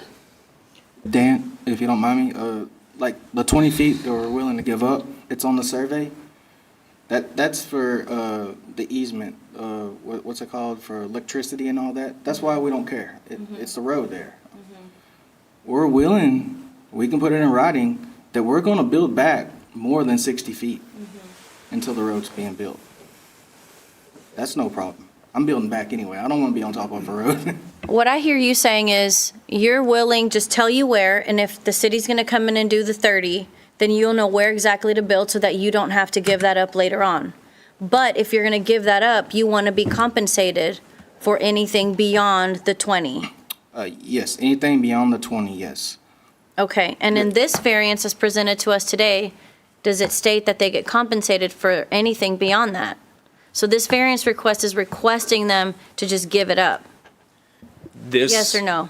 Councilwoman, this variance. She said yes. Well, this council, and Jessica, I can step in here. So This is getting confusing, so I'm just saying, I wanted to keep it simple and common sense so that nobody gets the short end of the stick here. So the variance request, to be very clear, right now, these two gentlemen would have to dedicate 60 feet to us. Okay, their ask is to only dedicate 20 feet. Staff's ask is for them to dedicate 30 feet. So the simplicity of the question, how much do we as council want them to dedicate tonight? Okay, so then that raises a question for me to Jessica or to Dan. What impact is it going to have, the difference between the 20 and the 30? Based upon what our ordinance states, based upon what we require of everyone else, you're granting the variance at 30, they're saying they're wanting 20. What is going to be the impact if we go that 10 feet that they're talking about? And maybe I'm going too far, and what precedence is it going to set? So if council decides, and granted, we're going through an update to the major thoroughfare plan right now. If for some reason council decides, you know what, we don't need the thoroughfare to continue all the way over to Pollard. We want to neck down to just a 60-foot local street. What we're saying is you need to get a minimum of at least that 30 feet because you can't fit a road. I mean, look at Lewis and Large and all these other roads. You can't fit a roadway and ditches and sidewalks and everything in a 60-foot, I mean, certainly not in a 50-foot right-of-way or 40-foot. It's barely fits in a 60-foot. So that's what we're saying. Hey, if you're going to give anything, just don't go less than the 30 feet. So as far as precedent, I mean, every variance stands on its own. So I guess Bobby could talk about that. I mean, the perception is there, but every single variance has to stand on its own. So there isn't technically a precedent, but practically speaking, there is. And I guess my quick follow-up to that, and then I'm done. So it wouldn't be a precedent, but, okay, so they're saying they would want us to pay for the additional 10 feet. Again, precedent is not the word. I'm trying to find the correct word. If we do that, are we going to need to do that each time in the future if something like this comes up? Mm-hmm. Gets a standing. You open the door to that possibility. I want to go back to a statement that we wrote in our data sheet. Granting of the requested reduction is not equitable since every residential lot that required a right-of-way dedication by platting has provided a minimum of 30 feet of right-of-way dedication. And I say that through platting. We also have platting exemptions, that through platting exemptions, they will dedicate right-of-way if necessary, and then that gets filed with the county. So yes, this would open the door. I saw the mayor shaking his head that it would, but so yeah. So when we talk about injurious or detrimental public welfare granting of something that other people have not been able to get, definitely. That's what we say in this variance process. They would enjoy something that their neighbors and other people in the city have not been able to enjoy by just the minimum 30-foot right-of-way dedication. Okay, that's it. And then we'll go over to Councilman Lands here next. And I think the thing, Councilman, to keep in mind is, yes, it is taking of private property, 100%. There's no getting around that. But there's also the understanding that with the dedication of the right of way, that the way it's currently structured is you're not paying for any of the road. Right. So you and I we don't live on that road. We might never use that road, right. But yet our tax dollars are ultimately paying for it. That's what I thought. So that's where it's always been. But 100%, it sets a precedent, and it is, setting precedent isn't necessarily a bad thing. It could be a right thing. The city has set precedents in the past with distance requirements between gas stations. That's a precedent that's been set, and so it's just as long as we understand the precedent that we're setting. Yes, our city manager is correct.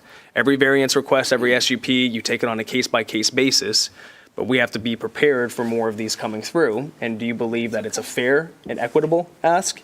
Or do you believe that, keeping to the standard of 60 feet, 50 feet, 40 feet, 30 feet, whatever it is the right way to go about it? So it's definitely, it's an important decision that we're making tonight. Councilman Lands. As you know, this is kind of near and dear to my heart.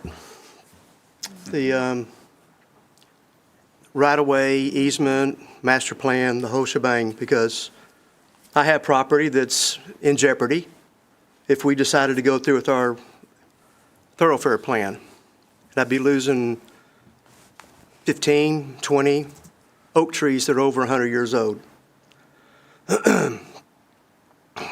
My feeling is that we talk about setting precedent. I get that.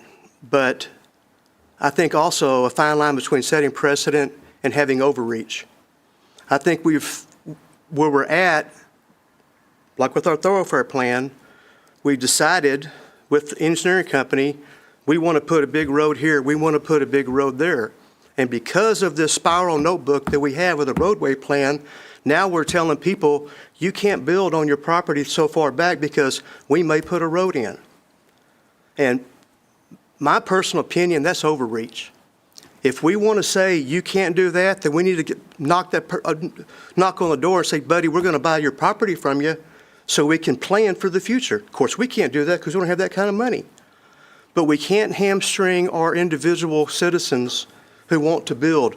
They're being very open and willing to set back as far as they need to set back and have a reduced easement.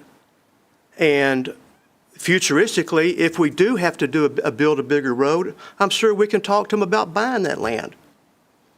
But like my road, it's a different point, but my road goes to my property goes to the center of the roads.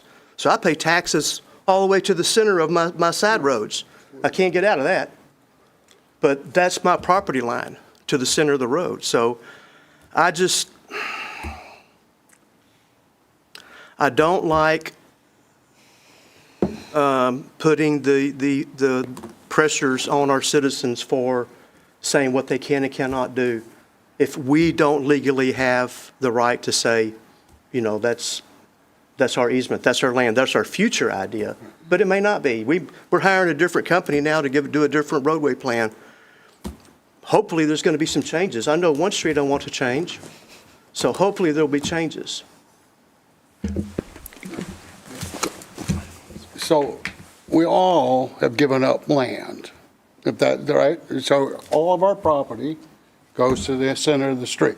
So we've all given up land, whether it was up front or behind, whether you bought the land, whether the street's there, right? You've given it up when you buy that land, right? We've all given it up, right? So It's on the rural side. yeah, if you live on the rural side, right? That's what we've all given it up. So, That's not right. but But it's overreach. no, it's not. I mean, the streets are there. Our property goes to the center of the street, right? I mean, that's the way it is. Every street in Manvel is platted that way. I don't. So you either buy it. That's the way you buy it. That's not how we bought it, though. Hey, guys, we'll keep order with this right now. So yeah, one at a time, please. I guess my question is, but that's, the easements, or we all have got easements on our, if you live on the rural side, you got easements, right? You got a ditch, you got utility easements, city easements, and that's land that we gave up, right? I mean, Land you can't use. it's land you can't use. Pay taxes on it. You pay taxes on it. So, whether, in their case, there's no street there, right? So, 20 feet, that is our land. Our property line is the road, and we're giving up 20 feet. I get that. But we all did that. Sometimes, some of us have asphalt that's thick, but we gave it up. I mean, when we bought the land, there's already, somebody put a layer of asphalt down, but when you look at the plat, it's there. Right, if there was a road there, we wouldn't even have this discussion, right? If there was a little asphalt road there. I agree with that. However, I still fall Councilwoman back. Sargento, 1 second. Oh, sorry, you're right. You didn't call. Out of order here, so we'll let Councilman. I guess I'm just trying to say that, I mean, that's a given, right? That what we're talking about is a given. That if there's going to be a street there, that's a given, that land, it's the age-old discussion of, like, especially the ditches, who mows the ditches? So we'll go to City Manager Dan, then we'll go to Ed, and then Crystal, then we'll come to you. Yes, ma'am. I just wanted to make a quick distinction, I guess, between an easement and a right-of-way. So if AT&T or CenterPoint or whoever, most of the time, they're not going to come to you and offer to buy an easement from you, right? They're going to get an easement from you whether it's 10 feet or 20 feet or whatever, to bring utilities to you. A right-of-way is going to be a little bit different because on a utility easement, or excuse me, any type of easement, drainage easement, aerial easement, utility easement, you still own the property underneath that. You still pay taxes underneath that. When it's a right-of-way, now that property is no longer yours to pay taxes on. So that's 30 feet in this example, 30 feet by however wide that is, that comes off the tax rolls of what they have to pay. So it's just, it's important that there's a difference between an easement and a right-of-way. But our land comes up to the ditch, right? It's our land, right? Not right now. Right now, theirs goes to the center line, I guess, of the road as well, like a lot of the old ones did. So this is just a matter of course. I mean, we do this every day where someone comes into plat. Sherry Circle, I think, was a good wasn't it? There's lots of old subdivisions where they went to the center line of the road. You go ahead and that's whenever, all right, let's correct this. Let's get that out of the right of way. In a weird way, that right of way, I mean, it comes off of their tax rolls as, you know, that's that much less property. But it's, I guess it's just it's a small distinction, but it is important because an easement, you still own the land underneath the property. Right of way, you don't. It would then be public right of way. So. Okay. Thank you, Dan. We'll go over to Councilman Perry next. All right, so the only thing, I guess I wanted to clarify my question and my statement. And let me see if I can do it the right way. So if we have an ordinance in place, and that's standard, and I understand the purpose of variances, but I guess I question, and I fully understand your point of view, but I think we have to be careful, because if there are others before them that had to follow that regulation, that otherwise we need to change the ordinance and the legislation. But I'm saying we want to, as closely as we can, be equitable across the board. So if others have had to adhere to it, then we want to adhere to it. And we are offering a variance, just not the full extent that's being requested. Okay. Councilwoman Sarmiento. I'm going to fall back on the fact that there is no current right-of-way. There's just a plan for a thoroughfare in the future that has not been executed and that is up for possibly change. So with that strong fact being part of this, it's hard for me to say, yes, it's okay to grant the variance, in my opinion, based on that. And I agree with Councilman Lanz that it is partly overreach when we do things ahead of time without that being there. Sorry. And unfortunately, if this has happened to previous owners, it is unfortunate, because I think that this is precedent that we look at the way we do business in the future when we are taking people's land or asking them to donate it.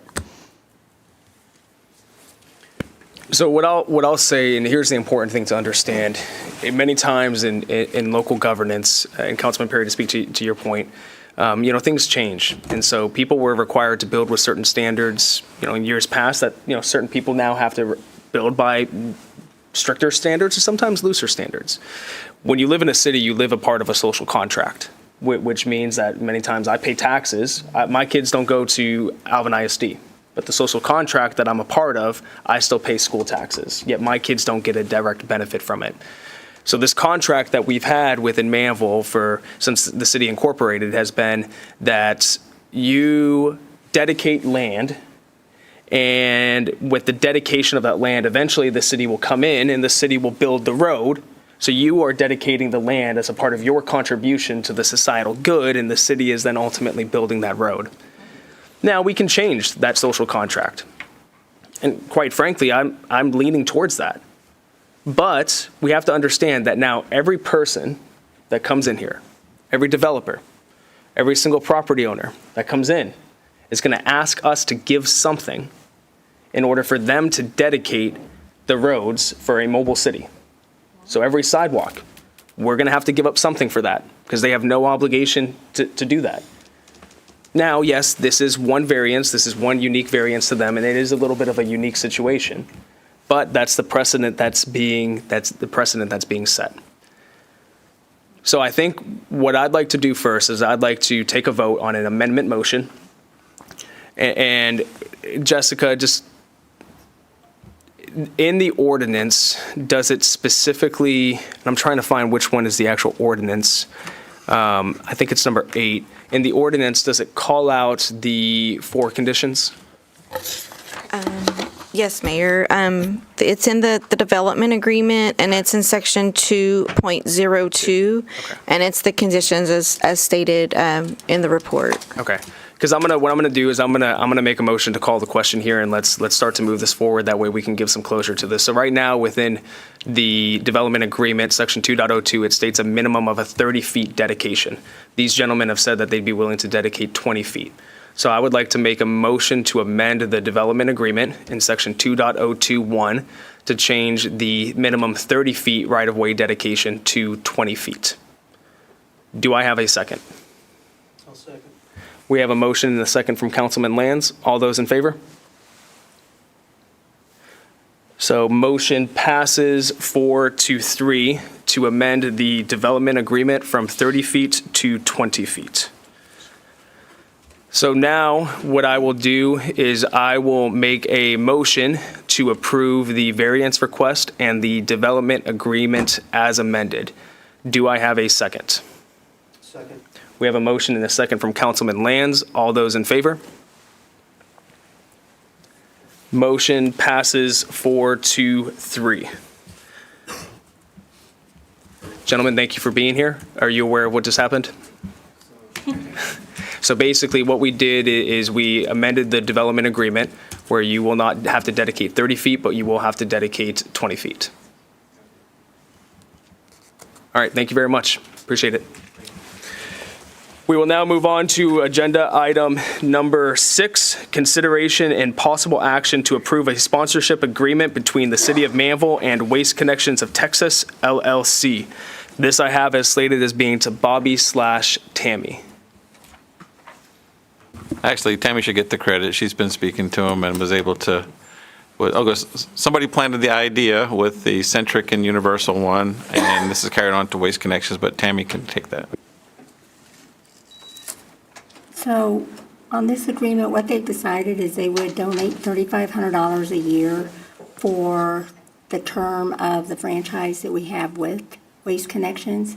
They also do, separate from this, $2,500 towards a high school scholarship. So that's where they came up with the 35 to make it a total of 5,000 between the two for what they donate towards the city's interest. For these donations, we will use them, it's a little less stringent as a Centrix agreement. It's just going to be a check each year, and we can use it towards events, whether it be Easter, Christmas, 4th of July, whatever event we have coming up. And we will use advertising for them as a appreciation for what they've done for us. Awesome. Thank you, Tammy. Any comments or questions from council? Do I have a motion to approve? I'd like to make a motion to approve. We have a motion from Councilman Hudson. Do I have a second? Oh, okay. We have it looks like a second from Councilwoman Sarmiento. All those in favor? All those opposed, motion passes unanimously 7-0. Thank you, Bobby and Tammy, for your work on that, and thank you to Waste Connections for their continued partnership. We will now move on to item number 7. Tammy, this is going to be one for you. Consideration and possible action to approve Resolution 2024-R-01. So for the fee schedule, the only thing that's been amended is going to be adding in the franchise fee for the solid waste ordinance, the roll-off registration. It's going to be 15% of the gross receipts that they'll be required to pay for those that register to be able to do roll-off services within the city. The amendment will be in effect starting in the morning. However, the second reading of the ordinance was on the consent agenda, so the roll-off registrations won't actually start until at minimum January the 29th. We will have to publish the notice in the paper, and then once that notice has been published, then it can start. That notice will not be published until, not this coming Sunday, but the following Sundays when it will run. Because of tonight's meeting, we'll have missed the deadline to get it in Sunday's paper. Awesome. Thank you, Tammy. Any comments or questions from council? Do I have a motion to approve the resolution? I'll make a motion to approve it. We have a motion from Councilman Hudson. Do I have a second? We have a second from Councilman Oplager. All those in favor? All those opposed? Were you in favor? Okay. Motion passes unanimously 7-0. Thank you, Tammy. Agenda item number 8, Rosie, this one's coming to you. Consideration and possible action to approve ordinance 2024-0-07. This one's for the wastewater treatment plant that is located for the Manvel Town Center. Their permit is due for the Texas Pollutant Discharge Elimination System permit, and that's the cost of $30,000. So we're asking to do a transfer in from the utility fund balance to be able to pay for this permit. Currently, our fund balance is sitting at 15.462 in the utility fund. Okay. Thank you, Rosie. And Dan, I'm going to kind of pivot over to you here. Can you explain why this is necessary? Why we're having to go through and pay for this permit? Sure. And Mayor, I'm sorry, I had to step out. Are we doing items 8 and 9 at the same time?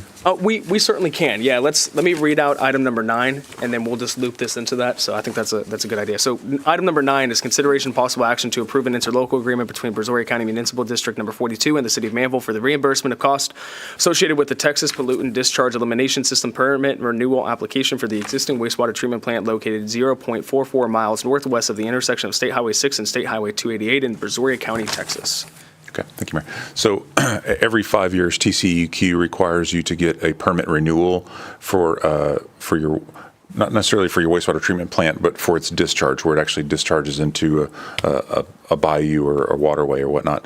So we do that as a matter of course with ours on corporate every 5 years, because that expansion that's happening right now that hopefully will be moving forward real quickly, that will take care of its 5-year renewal.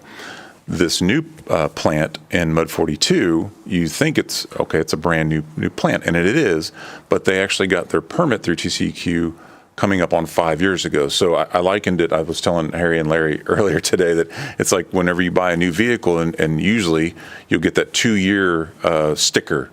So whenever you have to get your registration and your inspection, a lot of times it's good for 2 years.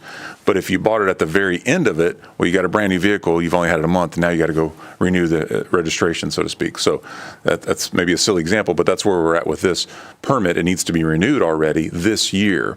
And we're still working on the paperworking of everything with the plant itself. But in the meantime, it takes some time for the engineer to get moving on that permit. So what the agreement would be that they would go ahead and take care of it, and we're going to reimburse them for it. I believe the number is now to $30,000. It was at $40,000. Now it's down to $30,000. And Tammy and I were talking, the last 2 permits that I did when I was on the private sector for the city, those were $25,000 each. So $30,000 is still in the right range, but they can jump on it a lot quicker because their engineer that just designed the plant just got the first permit. He can go ahead and renew everything, and we don't have to pause and go out for RFQs and all these other things. They can just take care of it. Does that help? That does. Yeah, I appreciate that. Do you think that we'll be able to have, for our first meeting in February, the actually taking over of those plants? Are we looking on track for that? Yes, sir. Okay, awesome. And then we're prepared from an insurance standpoint to get those plants on our insurance? Yes, sir. Awesome. I'm glad to hear that. Any comments or questions from council about agenda items 8 or 9? Hearing none, do I have a motion to approve both agenda items? I'll make a motion to approve. We have a motion from Councilman Hudson, and we have a second from Councilman Perry. All those in favor? All those opposed? Motion passes unanimously, 7-0.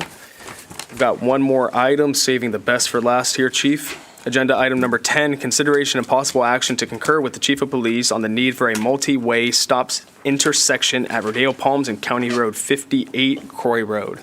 Chief, the floor is yours. Good evening, Mayor, Council. We requested to have this agenda item placed for tonight based off the data we collected at this particular intersection. After some conversations we've had with the homeowners association, the property management, and myself and the city manager, I would like to recommend that we do not move forward with the stop signs at this time. What I would like to do with the direction and approval of council is to reach out to an engineering firm to do a bona fide traffic study, I guess you would say, of that intersection for the possibility of looking at installing a stoplight. The amount of traffic that goes up and down Croy Road at any given time, particularly in the peak hours, I believe that we would have traffic control there that would eliminate, or hopefully eliminate, a lot of the issues we're having, such as our traffic collisions. But being the fact that we're putting three-way stop signs up on a heavily traveled roadway, we're going to create more of an issue with traffic congestion and traffic backups. That road is already backed up during the afternoon hours with the school pickup for Don Jeter on the west side of it. So what I would like to recommend, with y'all's approval, is to reach out to a engineering firm that specializes in traffic studies.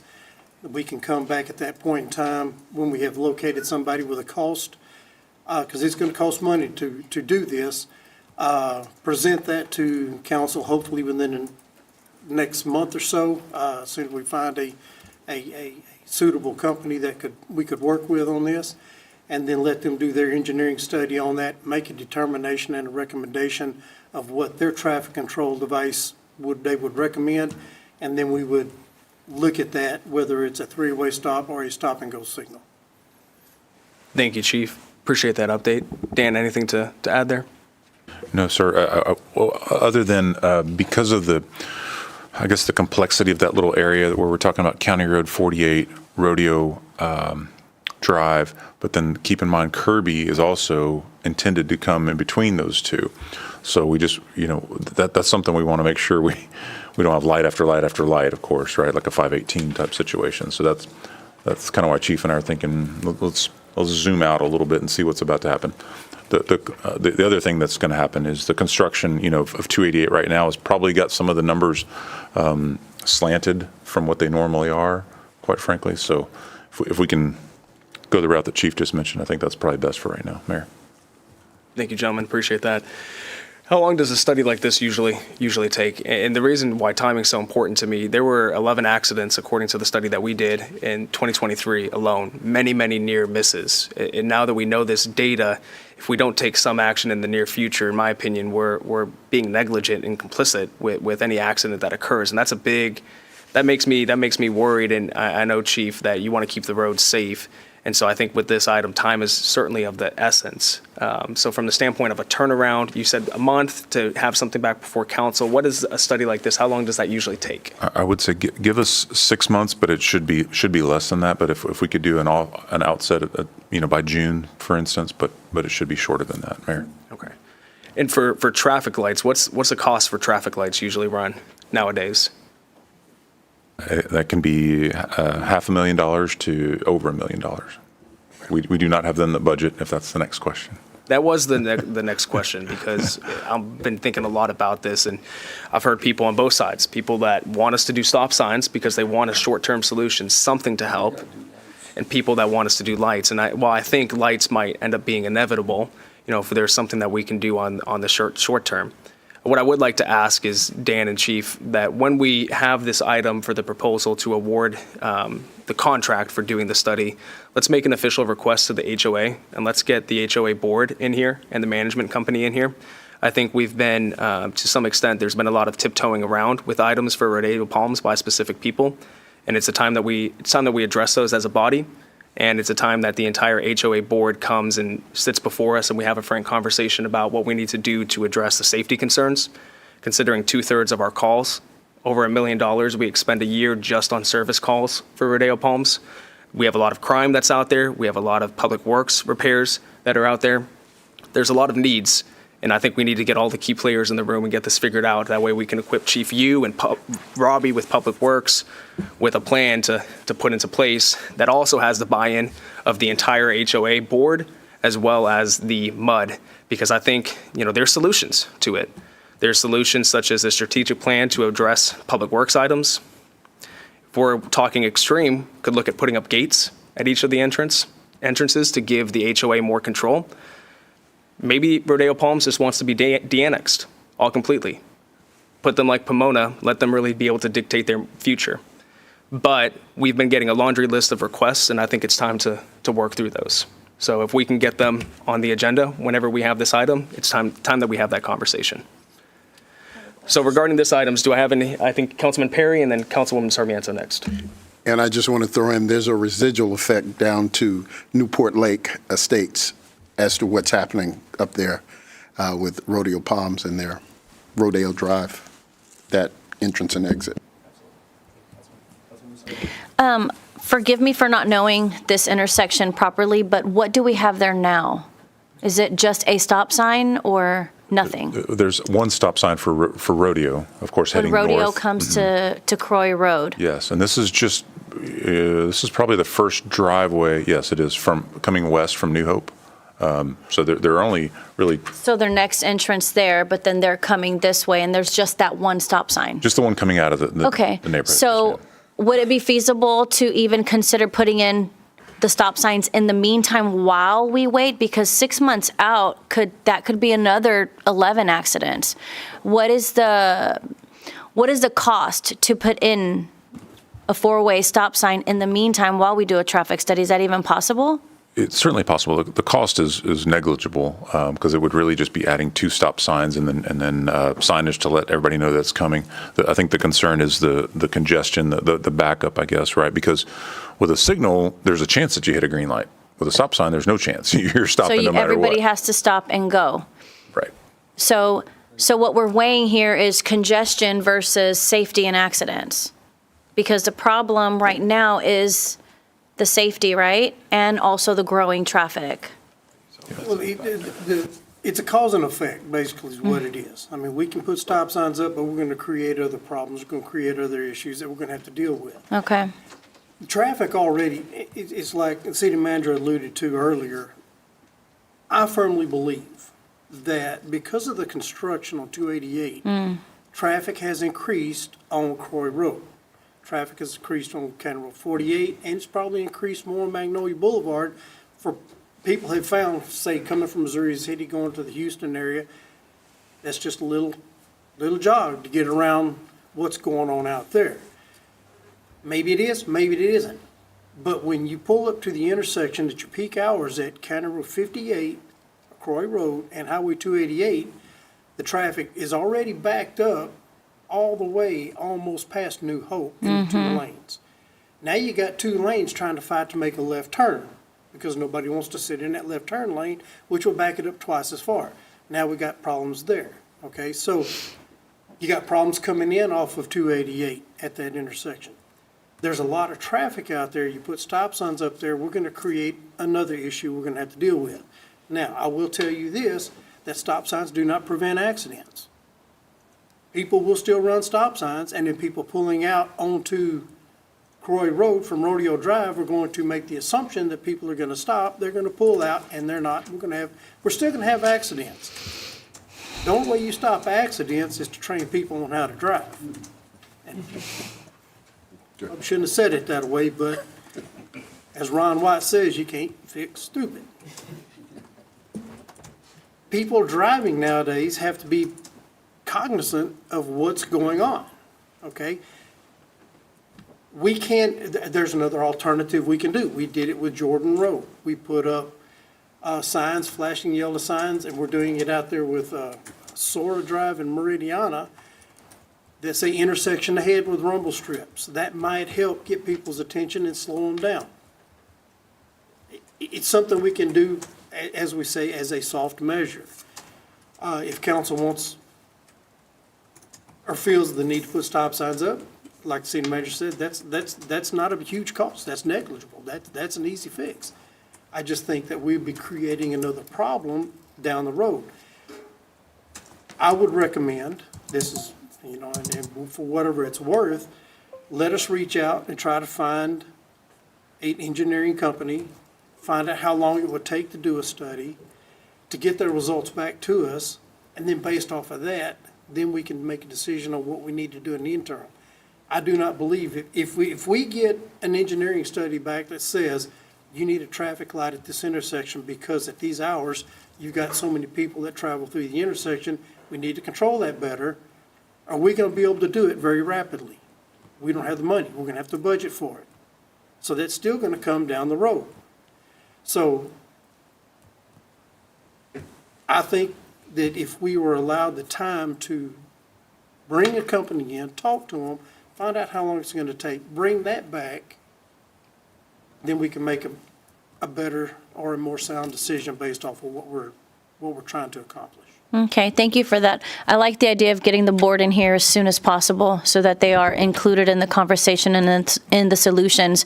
And if at that point we come up with something in the meantime, it's not a permanent solution, but something to address it. I mean, I'm always looking for ways to find a solution, period. So I like your idea to bring them in as soon as possible.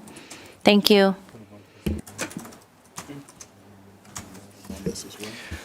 Councilman Perry just asked a question, and I don't know, staff, if you guys have thoughts on this. Would the MUD have any sort of involvement with this from a funding standpoint? Or would there be a benefit in bringing them in and having the MUD board involved? Only if they would choose to participate, and usually not every MUD has road powers to be able to use tax money for it, and we'd have to see if Rodeo Palms did or not, if they could even use their tax money for it. If not, they'd have to use, I guess, their dues or the HOA, or I don't know how they would fund it. So I think we focus on the HOA, and then if we deem at a time that there's a partnership that can come with the MUD for whatever the item might be, we could look at that then. So Chief, or Dan, are we looking for official direction to you guys tonight, or do you guys feel like you have what you need? Bobby, what would be best from a? Okay, that works. Thank you, Chief, for the update. I appreciate all the work that you guys have put into this and the countless hours addressing the needs of Rodeo Palms. I appreciate that. Do I have any mayor and council comments? I have one more, just a question on this. Oh, yes, please, go ahead. Sorry, my apologies. Probably not the possibility, but is the, along 58 there, the right-of-way, I guess there's no room there to put in like a slow entrance lane, a feed-in lane there along going towards 288 from Rodeo Palms? Along 58, where that stop sign is, how wide is the easement there, along the road, along 58? I mean, is there enough room there to consider doing a feed-in lane? So, Councilman, are you talking about on 58 going into Rodeo Palms? Where are you talking about? Coming out of Rodeo Palms, and you're going to do a right to 58. That's the main, I would assume that's the main places for a wreck. Is they're coming out, they're trying to feed into 288. You actually have two issues. You have issues with them making a turn going to the west and one going to the east. So the biggest concern is getting traffic across four lanes Going of across traffic, and going, okay. going east towards County Road 48. So not that much coming out of Rodeo, turning right onto 58, not that much there. And what some cities do, they would just extend the median so that there's not a median. I'm not suggesting that, but so that way you can't go west. Well, that's an option, but then that's just going to frustrate everybody and just move the accidents further to the east when everybody's trying to do a U-turn, of course. So that's what Pearland saw with 518 in a lot of places. Well, there's options. There's certainly options that we can discuss and consider. Good question, Councilman Lands. I appreciate that. I'll just make two comments. One is with the freezing weather, if you have animals, please make sure that you keep them inside. My kids have wanted to save all the lizards that they've seen outside. No, we're not doing that. We have gerbils. My son got a hissing cockroach the other day, like a cockroach as a pet. I don't. He takes care of it. I don't go near it. I don't like cockroaches. I'm right there with you, Jessica. My wife came to me. She asked me about it. I was like, the kid's happy. I'm happy. Anyways. So please bring your animals inside. Do not keep them outside. If you keep them outside, our police department might be busy. The other thing that I just want to say is, when you hear comments that are made about you, it's tough to hear that. It's even tougher whenever you have to read them about yourself.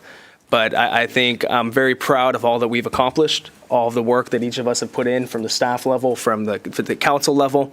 I did not ask my dad to come here and do that tonight. And so I think it was a good reminder of all that we've accomplished over these past 7 months. And I think you just have to take the arrows, you got to keep moving forward, and you just have to work as a team. So I appreciate y'all. And with that, I will make a motion to adjourn. Oh, Councilman Lands. I just wanted to, and I'll say, you bounced your arrows off very nicely. But due to this bad weather that we've had, yesterday I was scrambling all over town trying to find propane bottles for our greenhouse, and I couldn't find them anywhere. I just have to give a shout out to Bay Gas Propane on Manvel Road, which is north side of 1128. I found these guys. They hooked me up with new bottles, new propane. The guy there running the place is excellent, super friendly, and I just recommend it to anybody looking for propane. Where? Yeah, where did you say? It's Manvel Road, but it's the north side of 1128. It's up there just off of 518. It's where that old feed store used to be. Yeah. Oh, okay. Yeah. Okay. Yeah. You're talking about 20 pounds? Yep, 20-pound bottles. Yeah. I did. Yeah. He had it, and I don't know, Councilman. I don't know if I like you telling people to spend their sales tax dollars outside of Manvel, but it's okay. I told this man, he saved me. My wife's plants are going to live, so it's a happy night. All right, I'll make a motion to adjourn. Do I have a second? We have a second from somebody. All those in favor? All right, all those opposed, motion passes unanimously 7-0. Thank you, good night, drive safe.